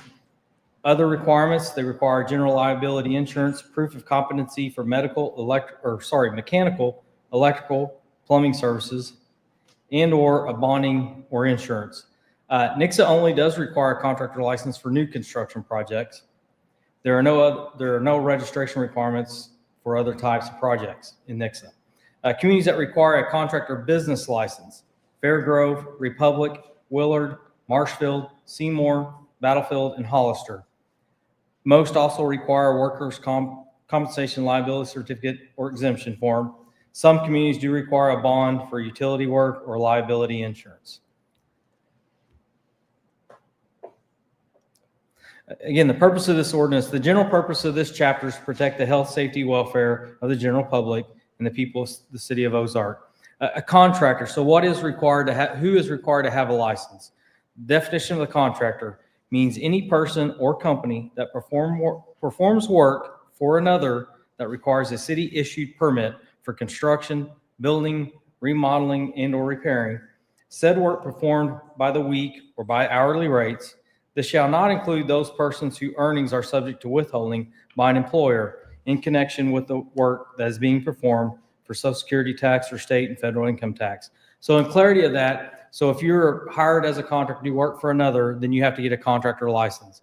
It excludes people doing their own work for themselves. The only ones required to get the contractor license are the ones that are required to pull a permit in the city. I know there's past discussions about such as lawn mowing business. We don't require a permit for lawn mowing, so those are excluded. However, just in summary, if you are required to pull a permit in the city, then again, you get a contractor license. And then lastly, we are requiring the contractor, so if it's a plumbing company, the plumbing company holds that contractor license, not every employee. So it would fall back to the plumbing company. Some subcontractor also means the same as a contractor, as defined herein. Contractors and subcontractors must obtain a license from the city. No contractor license is assignable or transferable. For electrical contractors, the city shall recognize a statewide license. All contractor license shall commence on January 1st each year and expire December 31st at the end of the year. Every contractor and subcontractor required to obtain a license under this chapter shall pay a licensing fee. That shall be established in our fee study. Proof of insurance. Pursuant to section 287061 RSMO, all contractors shall provide a certificate of insurance for workers' compensation coverage or an affidavit signed by the contractor attesting that the contractor is exempt. Said affidavit shall be in the form developed by Division of Workers' Compensation of the Department of Labor and Industrial Relations of the State of Missouri, currently known as a Form WE-134AI. If there is a violation, so if staff does find that there is a contractor without a license, then the official staff shall provide a contractor within 10 days written notice to come into compliance. So we'd be requesting those contractors to come into compliance with the contractor license. Additional trade-specific coverages. This would apply to like electricians, plumbers, gas fitters, mechanical contractors. They must provide the following documentation with the contractor license requirement. Item 1, proof of competency shall be required in one of the following manners: a journeyman's or higher certification in that field, reciprocation from an approved jurisdiction that requires proof of competency, a bachelor's degree in engineering, architecture, or construction science from an accredited college or university, a certificate from an accredited trade school in that field, certifications from the following approved testing companies. This was some research that we ran across for several entities that could comply, whether it be the International Code Council, Prometric, Experior, Block, or any other approved testing facilities. Or last, provide a resume with the 5 years minimum experience performing the essential duties and functions of a journeyman. Again, this would be subject to our discretion of evaluating that. We'd have to make some professional decisions on whether that's a valid 5-year mark.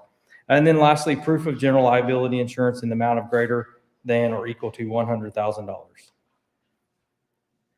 Contractor licensing implementation. Staff does propose that this ordinance, if adopted, go into effect March 1st, 2025. Again, this would allow staff time to complete outreach and education to our contractors. And additionally, this will allow time to create the application within the city's online portal. With that, be happy to answer any questions. Okay. Alderman Hutchinson. So the way it reads, it sounds like you would be enforcing this when they come in to pull a permit. Is that correct? That's the easy way for us to enforce this. However, when our inspectors are out on site, they would be requesting to see a copy of that. And if they don't have that, they would be having them come in within the 10-day written period of getting that license.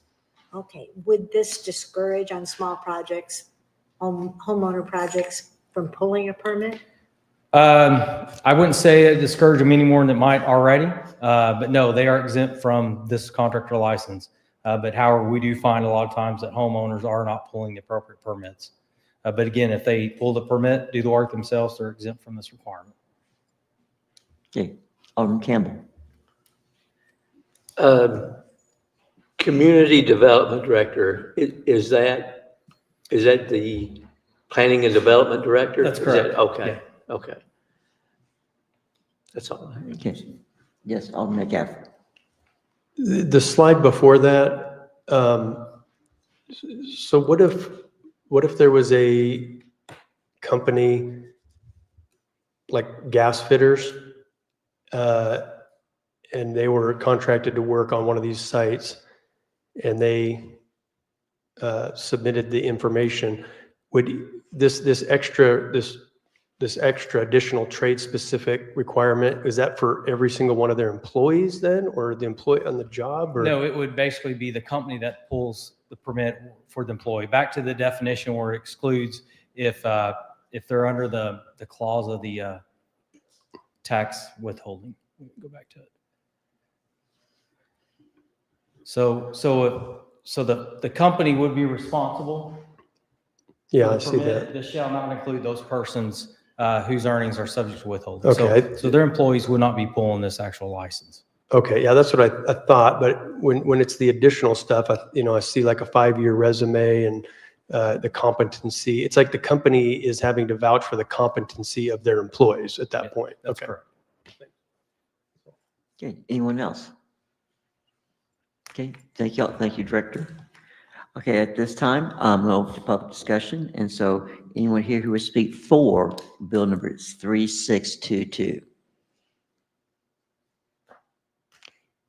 I am not seeing movement. Anyone here who would speak against though bill number 3622? This is now your time. Okay, I'm not seeing movement, so I'm going to close this to public discussion. Board, any final comments? Okay, not seeing any. Bill number 3622 be held for future meeting. Now we're going to draw attention to bill number 3623. Your Honor, I move that we place bill number 3623 on its first reading by title only. Do we have a second?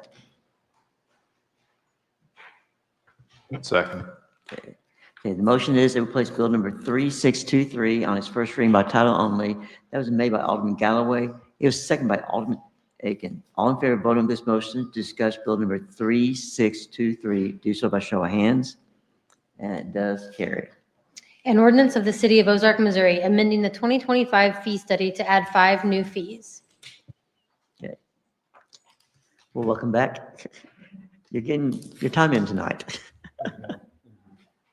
You can just pull the fee study up if you want. So this is the 5 proposed fees that are associated with the 2 prior ordinance that we've discussed. These are also those fees that were removed from the prior fee study that's on second reading this evening. Staff has looked at the items of a contractor license, the residential rental property permit, and then the inspections associated with those. Staff looked at this evaluation for our fee study just like we do all of our other fees. We calculated the staff working on these and the rate the cost is to the city and how much time it would take, and that's got our final number. We also included our technology fee to cover software costs. Again, the way these inspections are calculated, they're calculated just like we do any other trade inspection, such as a framing, plumbing, whatever, final inspection for a house. I know there's reference made to other communities and fees. Have no idea how they calculate their fee studies, but I can stand behind how we calculate ours for any concerns or scrutiny. With that, be happy to answer any questions. Okay. Yes, ma'am. Alderman Hutchinson. It seems, I refer back to what Ms. McFall said as well. The single family and 2-family, there's no difference between a 700 square foot house and a $5,000 square foot executive home. And there are several of each in our community, and it seems like there should at least be some kind of division there where the smaller house then with 1 bathroom has a different fee than the executive home that has 5 bathrooms, because it would not take as much time. Yeah, so to answer that, so if you look at the residential rental property permit, regardless of the size of the house, it's still going to take the same amount of staff time to process that permit. The inspection is treated just like our inspections on a single family resident or multifamily. Whether it's a framing inspection, a plumbing inspection, we treat them all equally the same. So these fee studies are calculated the same. We do strive to calculate an average between small homes versus large homes. I've looked at studies that consider a square foot cost, and there's no happy median of 1 penny a square foot, 10 cents a square foot, $1 square foot, because it gets so out of norm of so low of a cost that doesn't justify to a fairly expensive inspection. Again, this is just looking at kind of on average, and I would say an average still is a 3-bedroom, 2-bath house is what we'd be looking at for a single family inspection. Now, a duplex, 2-family, generally those might be a 2-2 on each side. But again, we try to strike an average the best we can because there's no logical way to justify it on a square footage that can seem reasonable. And again, just falling kind of in line with our other fee studies that we project for other permits in the city. Okay. Anyone, any other questions? Okay, thank you, sir. Again, at this time, I'm going to open this to public discussion. So therefore, anyone here who would speak for Bill number 3623, this is now your time. Okay, I'm not seeing movement. Anyone here who would speak against, though, Bill 3623, this is your time. Jeannie McFall, 1324 East Warren Avenue. I just have a question on the rental property permit, and then you're charging a rental inspection.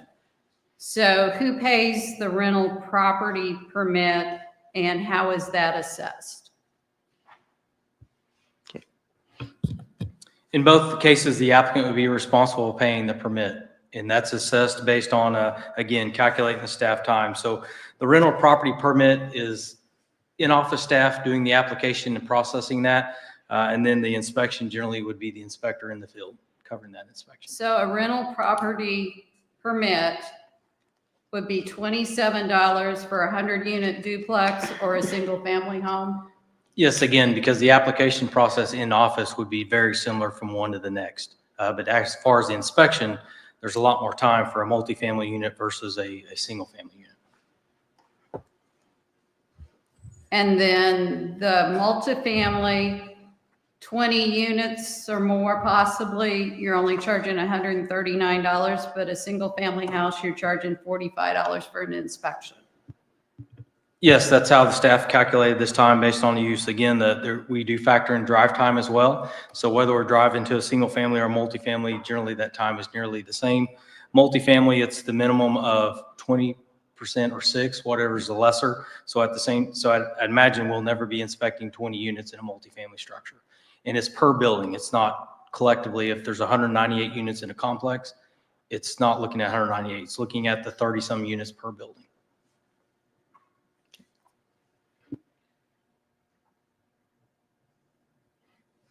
The other thing would be the portal needs to be able to have feedback information once something, because you mentioned earlier, that's how this is going to be taken care of. It will be on the portal is how they apply for this. And will they get an email or a text message once something's been posted to the portal and it's approved, or there's an appointment set up, so they don't have to go back and look and look and look? Yeah, that is correct. All of our permit onlines, the applicant does get an email sent to them once anything is done. Also, they're obligated to go in there and request the inspection. Once the inspection is completed, the inspector will enter that data, whether it's approved or denied, and the applicant gets a response on that as well. So there is an email or a text message? It is email, not a text message. No text message? No text Can it be emailed to more than one person? If more than one people are set up in the system, yes, it can be emailed to more than one person. Okay, And we it's have- been a problem with communication in the past, so I just wanted to clarify that. Okay, thank you very much. Okay, anyone else here who would speak against bill number 3623? Okay, I'm not seeing moved, so I'm going to close this to public discussion. Board response, final time. Okay, bill number 3623 be held over for a future meeting. Now let's draw attention to bill number 3624. I move to place bill number 3624 on its first reading by title only. Okay, the motion is that we place bill number 3624 as first reading by title only, made by Alderman Aiken and Alderman Campbell, seconded. All in favor of voting this motion to discuss bill number 3624, do so by show of hands, and it does carry.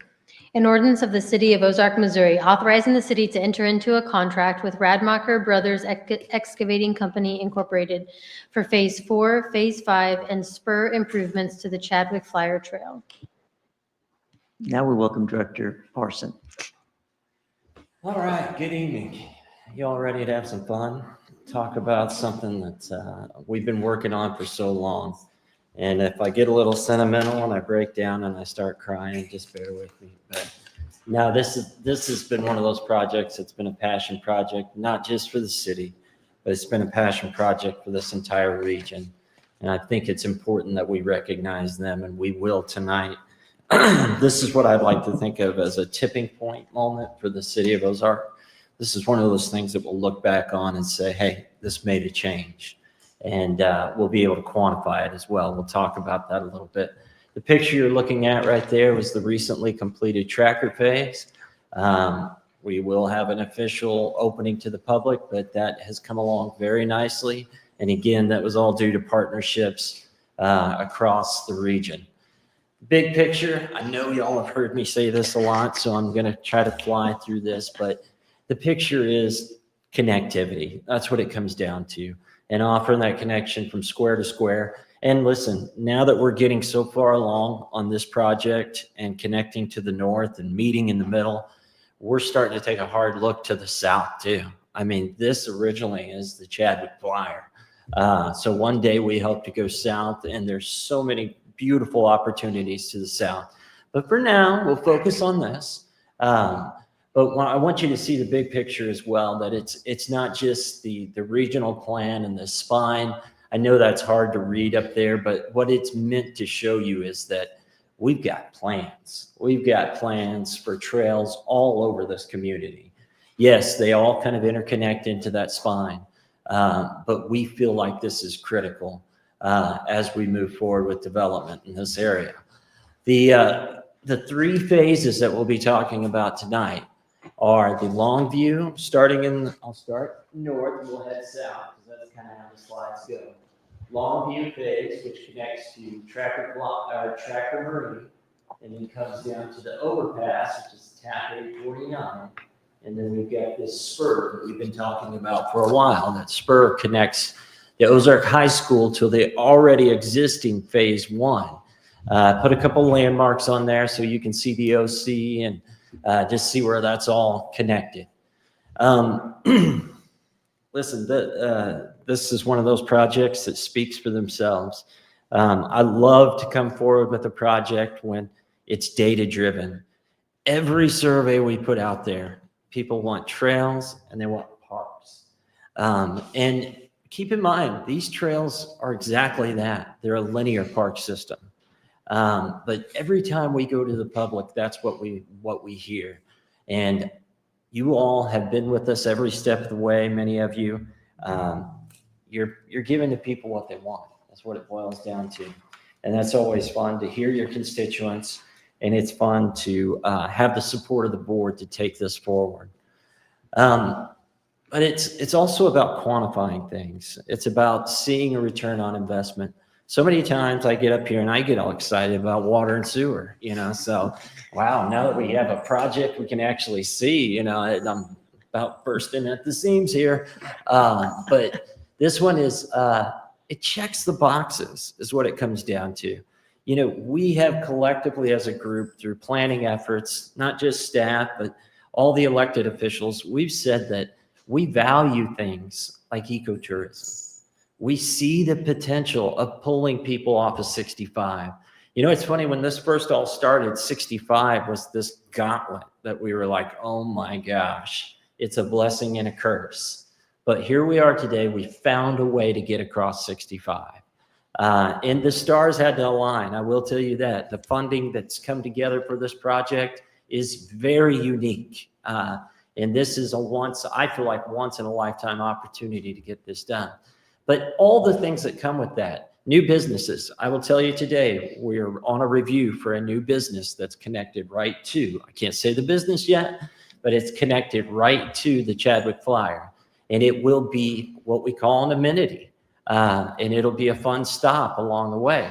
Property values, the data, they go up. We will see people come in here and spend some of that discretionary income, or we'll just see them enjoy it and then bring their families back when they want to do a day trip and start eating at the different restaurants in this area. When I say job creation, it truly does, not just from the impact of construction, but it's also a job generator. It's upward mobility. When we talk about that, we're basically saying this puts out a big sign for Ozark that says, come here. We value nature. We value the connection to nature. We value multimodal trails. We value all of these things that do attract those high-paying jobs. So it's there. It checks the boxes. You guys have done the homework. We recently bought the Longview, or what I should call the Castleberry property. Remember, those surveys said they don't just want trails, they want parks. Well, I'll skip forward real quick to this one, and then I'm going to let someone take over. But if you look at this right here, the site plan, there's opportunities for trailheads. There's opportunities for, it's actually in this bid to connect across 21st Street there with all the multifamily units. But see all this space up here? Those are opportunities for nodes of activity. Things that we can do with pickleball courts or shared parking or, playgrounds, things like that can all happen in that same place and be along that corridor. It's just exciting to see, and it's exciting to see the planning that has gone into this. And that area right there, I don't know why, but that kind of holds a special place in my heart. It's such a pretty little location between all this development. And it's a place that we could showcase our history, our culture, with kiosk, with other features that are kind of an homage to our history. I've always said this is an open air museum where we get to display our embarrassment of riches. Guys, we have it pretty good here. You all know I'm a mountain man, but this is a close second right here. And getting on these trails and doing those things that unplug us from the day in and day out, the computers, the phones, all of those things. What does it boil down to? It's quality of life. And you all have caught that. You've seen the synergy around this area. We've seen synergy definitely to the north. But we're going to dive in really quickly to these three phases, and I want to introduce someone. You need a new, fresh face up here to get excited about. You need someone that's not jaded with 20 years of construction experience. So I'm going to bring Matt DeMoss up here. He is with CMT Engineering. He has been with us through day one. And I can say that he is a proud Tiger, an Ozark Tiger, a grad of Ozark. So I think this holds a special place in his heart too. Matt, you're teed up, buddy. Thank you, Jeremy. I'm excited to get to follow that enthusiasm. So as Mr. Parsons said, Matt DeMoss, I'm a project manager with Crawford Murphy and Tilley, and we have the privilege of serving as the engineer on this project and all three of these phases of the project. This is an exciting project and one that's been years in the making, and we've been excited to be a part of it.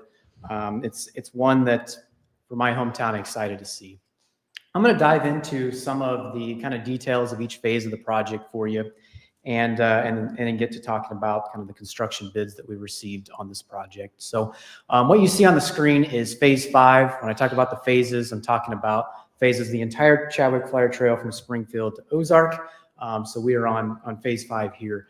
This connects to phase 2, the tracker phase on the north end. So north is to the right of your screen that you're seeing there. So we're connecting from there, Biagio, and spanning about 2,100 feet to the south to also connect to Biagio Street near Ozark Body Works. As Mr. Parsons talked about, a lot of connection in this phase, a lot of opportunity for parks, pocket parks, access in the future. But this piece of the project, we're looking at just constructing the mainline trail there, and as well as the connection over to the apartment complex.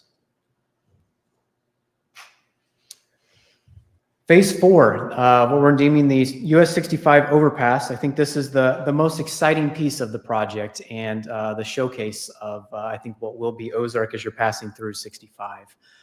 This project, or this phase of the project, picks up where phase 5 left off. The right side of your screen, again, is north. Picking up there and spanning around 3,100 feet to the south.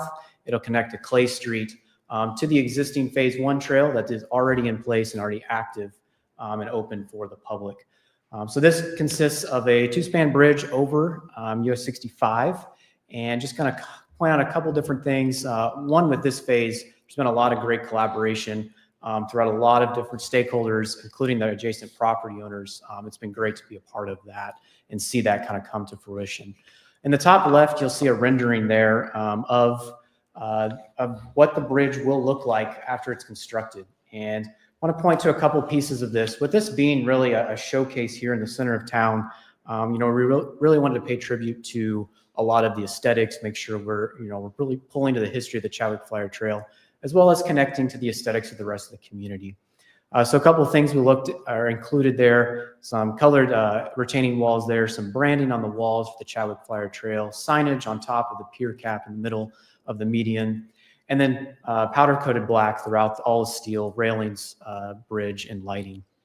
Another cool aspect is a lot of low-level lighting on the bridge, not only for pedestrian safety, but also to kind of illuminate it during the nighttime hours for travelers to kind of really see this piece as they travel through Ozark. I want to share this picture with you. This is in Wildwood, Missouri, and a bridge very similar to what we're going to be constructing. I just wanted to show a real photo here instead of a rendering. And I think you can see here, this had, just in the construction phase, is already a showpiece for the community as it's being set across the highway. And this is what we're going to have here soon, hopefully here in Ozark. But most importantly, it provides a safe crossing of 65, which I think is one of the most important pieces as we look at our trail network, providing great separate access across that busy arterial. It is the backbone of the network, as Mr. Parsons talked about. All the trails are really coming into this piece, and so this really is the heart of the entire trail network here in Ozark. The high school spur, which I'll show in just a minute, another added benefit here is it provides a safe route to school, which is a huge benefit and plus for a community. Not only do students, they don't have to necessarily jump in a car or ride the bus to school, but they may be able to ride their bikes or a walk to school now across 65. So this is the Chadwick Flyer High School Spur phase of the project. So this will connect on the west end, left side of your page, to the existing Chadwick Flyer Trail and connect all the way through to the Ozark High School sidewalk, the existing sidewalk at the edge of their property. This piece collaborated with the school, and they've been a great partner as part of this project. And it does connect into the Raylan Ridge subdivision there, and the sidewalk that will be connected or developed by the developer. So these projects, these three phases, phase 5, phase 4, and then the high school spur, it was a great opportunity with the timing of these to kind of pull these in all at once for some efficiencies in design and funding and in construction. And we let these all in combo, all three phases, and issued these for contractor bids. So through the competitive process, we did solicit bids that were opened on November 14th for what we're calling the Chadwick Flyer Trail Expansion Multi-Phase Project. We did receive 2 bids on that project from Rod Walker Brothers and Emery Sapp and Sons. These projects do have federal funding in it, which is important because what that means is that stretches the local dollars here further and bringing those federal dollars back to our community to build this great asset. Ultimately, these are still under MoDOT concurrent review. I do want to make you aware of that, but there are no concerns at this time. Really, that is just a procedural step. That's just a checkbox that we just have to have before we put ink on the contract. And so our contractor, so through the bidding process, Rodmacher Brothers Excavating was determined to be the lowest, most responsive qualified bidder for this project. And they are an approved contractor for MoDOT, do a lot of work in this region for MoDOT for municipalities and do a lot of bridge work as well. So we're excited to have them as part of this project. So what we're here tonight is to really request approval to enter into agreement on behalf of Public Works with Rodmacher Brothers for the low base bid of this project of just over $5.288 million. And I'm going to turn it back over to Mr. Parsons here, but what I want to leave you with is this is really a monumental step and years in the making. At the end of this, you see in red there on your screen, what this means is when this is all built, we'll connect all the way from the OC to almost just south of Route CC, a total of about 1.7 miles of fluid trail connectivity here in Ozark, and well on our way to connecting to the city of Springfield. So with that, I'm going to turn it back over to Mr. Parsons. Thank you, Matt. And I do want everyone to know that we also have a full house. Andrew Nelson is here with Rodmacher. There he is back there. And then we've also got representatives. So if you have any questions about anything, again, I feel like we've really gone through this several times, and hopefully you feel the excitement, and the team is here to answer. Okay, I'm on Campbell and then Snyder. Do you have a screen that shows all the regional partners that played a part in this? If this is quick, it's the very next screen. Well, maybe not. Oh, there it was. Yeah, I love that you asked to see that because that's kind of where I wanted to end on. But look up there and look at all the regional partners in this area. Some of it was, collaboration. Some of it was actual funding. Some of it was economic data. Some of it was actually working with us on the grant applications. I mean, this involved everyone. And we got the school to participate in some of the costs here too. I mean, this is an amazing project that I cannot tell you. And then I've got to say staff too. Poor Valerie and all the other staff that we put through all this. This is a paperwork. I mean, it's intense. But we're almost there. We're almost there. And we've got the model down. We know how to leverage funding, and we will keep doing it as long as you give us that directive. Okay, on Snyder. $5.288 million. That's not something we're just going to write a check for. We are getting part of that money back, and part of that is already paid for. Is that correct? Absolutely. Yes. So we layered multiple layers of funding in this. This is just for the overpass itself, and you can see multiple layers of funding in here. And on this particular project, we're only spending 17% matching funds, City of Ozark. So just to put it in, we usually do 80-20, as you well know. Just to put it in perspective, I'm going to go back. Just to put it in perspective, this project averages, depending on which phase, anywhere from 17 to 22 cents on the dollar. So we are getting a massive return because of these partnerships. And this is more than just a staple in our community. Is that correct? Yeah, I think it's so much more. I think it's cool how, our existing logo kind of shows the iconic bridge down over the Finley. I think one day this will be every bit as iconic as that. Thank you. Thank you. Alderman Campbell. I think it's great. Two things I want to touch on are both fall under quality of life. I think we're going to attract people with that overpass, not only with the overpass, but you can see the paved trails now. I think we're going to attract people who have discretionary income because they look for stuff like this. They'll come here and ride their bikes, hike, walk, whatever, run. But the good part about it is I think it improves the quality of life for people maybe like myself who don't have a whole lot of discretionary income. It doesn't cost a whole lot of money to go walk on a sidewalk. No. I mean, and it adds to the quality of life, clear your mind or whatever. So I think it's a great thing. And the regional partnership is what made it happen, I believe. We could never have done it without it. You make a great point. Anybody can jump on here, and it's a walk in the woods is good for the soul, and a walk on a trail does the same thing. So, great point. Yes. To echo Alderman Campbell and Alderman Snyder as our partners that made this possible. I think there are at least one representative of our partners that's in here with the OTO, Ms. Fields. Are there others here? Yes, they're here as well. And when it's opened up to the public or now, we could let them briefly speak and talk about that. Ms. Fields with the OTO, thank you. And you can come up if you would like. You certainly were a big part of an enthusiastic partner for this project.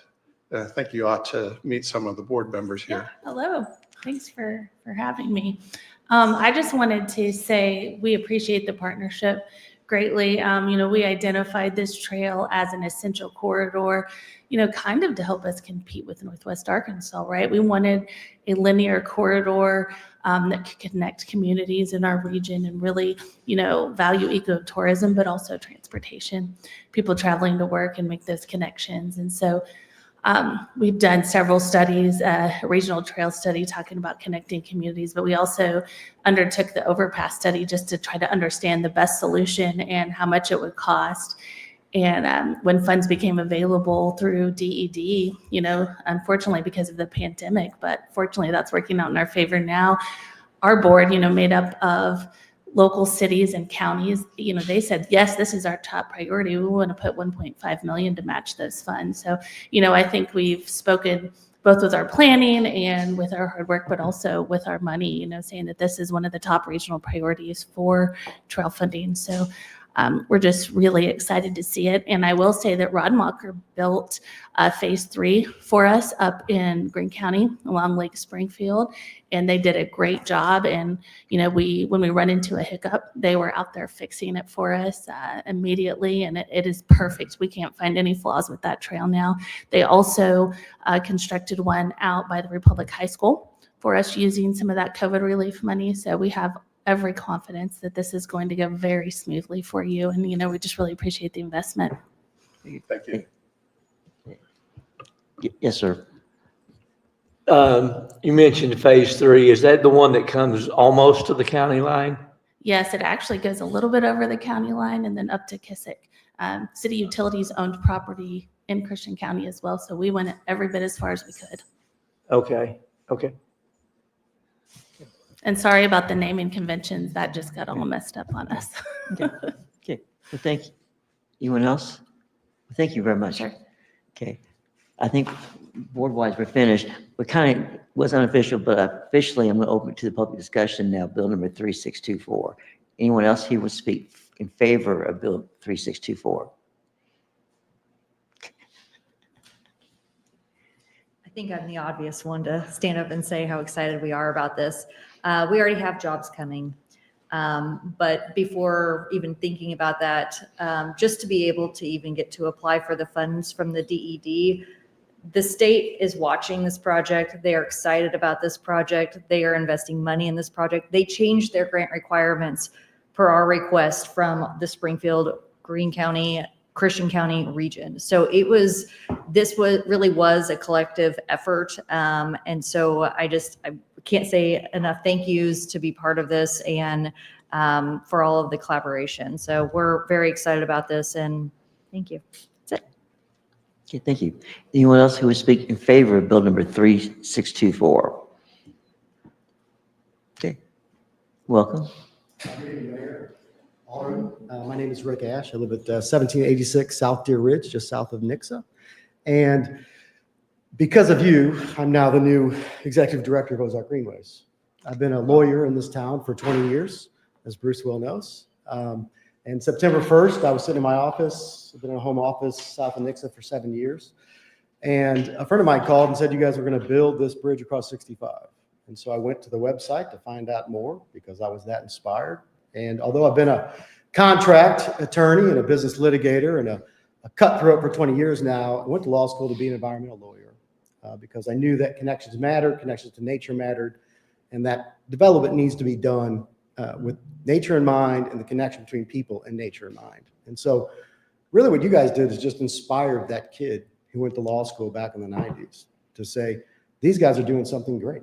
They're going to put this giant flag across 65 that says, we have a high quality of life. We like the outdoors. Come live here. Come do business here. And with that, I couldn't get out of my head for a week. And this was something I just wanted to join and be a part of. And really, I just want to thank you for that inspiration. And on a lesser note, but also just a personal story, I'll thank you for the kids like my nephew.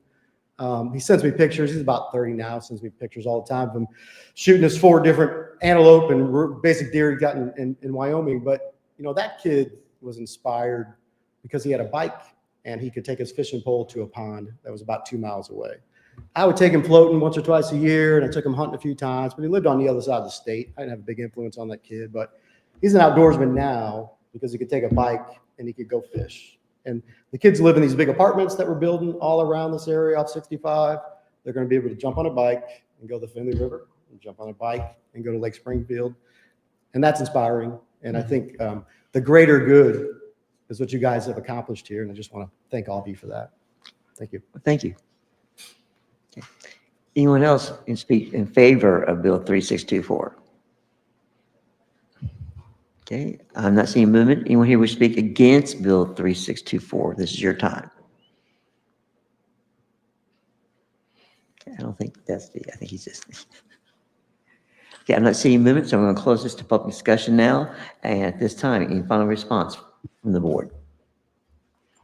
Okay, I'm not seeing any, and I, like everyone else, I concur on everything's being said and how wonderful this is going to be for the city of Ozark. I can't wait to see it being finalized. So I'm going to close now bill 3624 for a future meeting. This time, we're going to turn attention now to bill number 3625. Your Honor, I'm sorry, if I may. We've been going for over 2 hours. I would ask for a 5-minute recess. Okay. Everybody general consent? Okay, I see that, yes. Okay, 5-minute reset.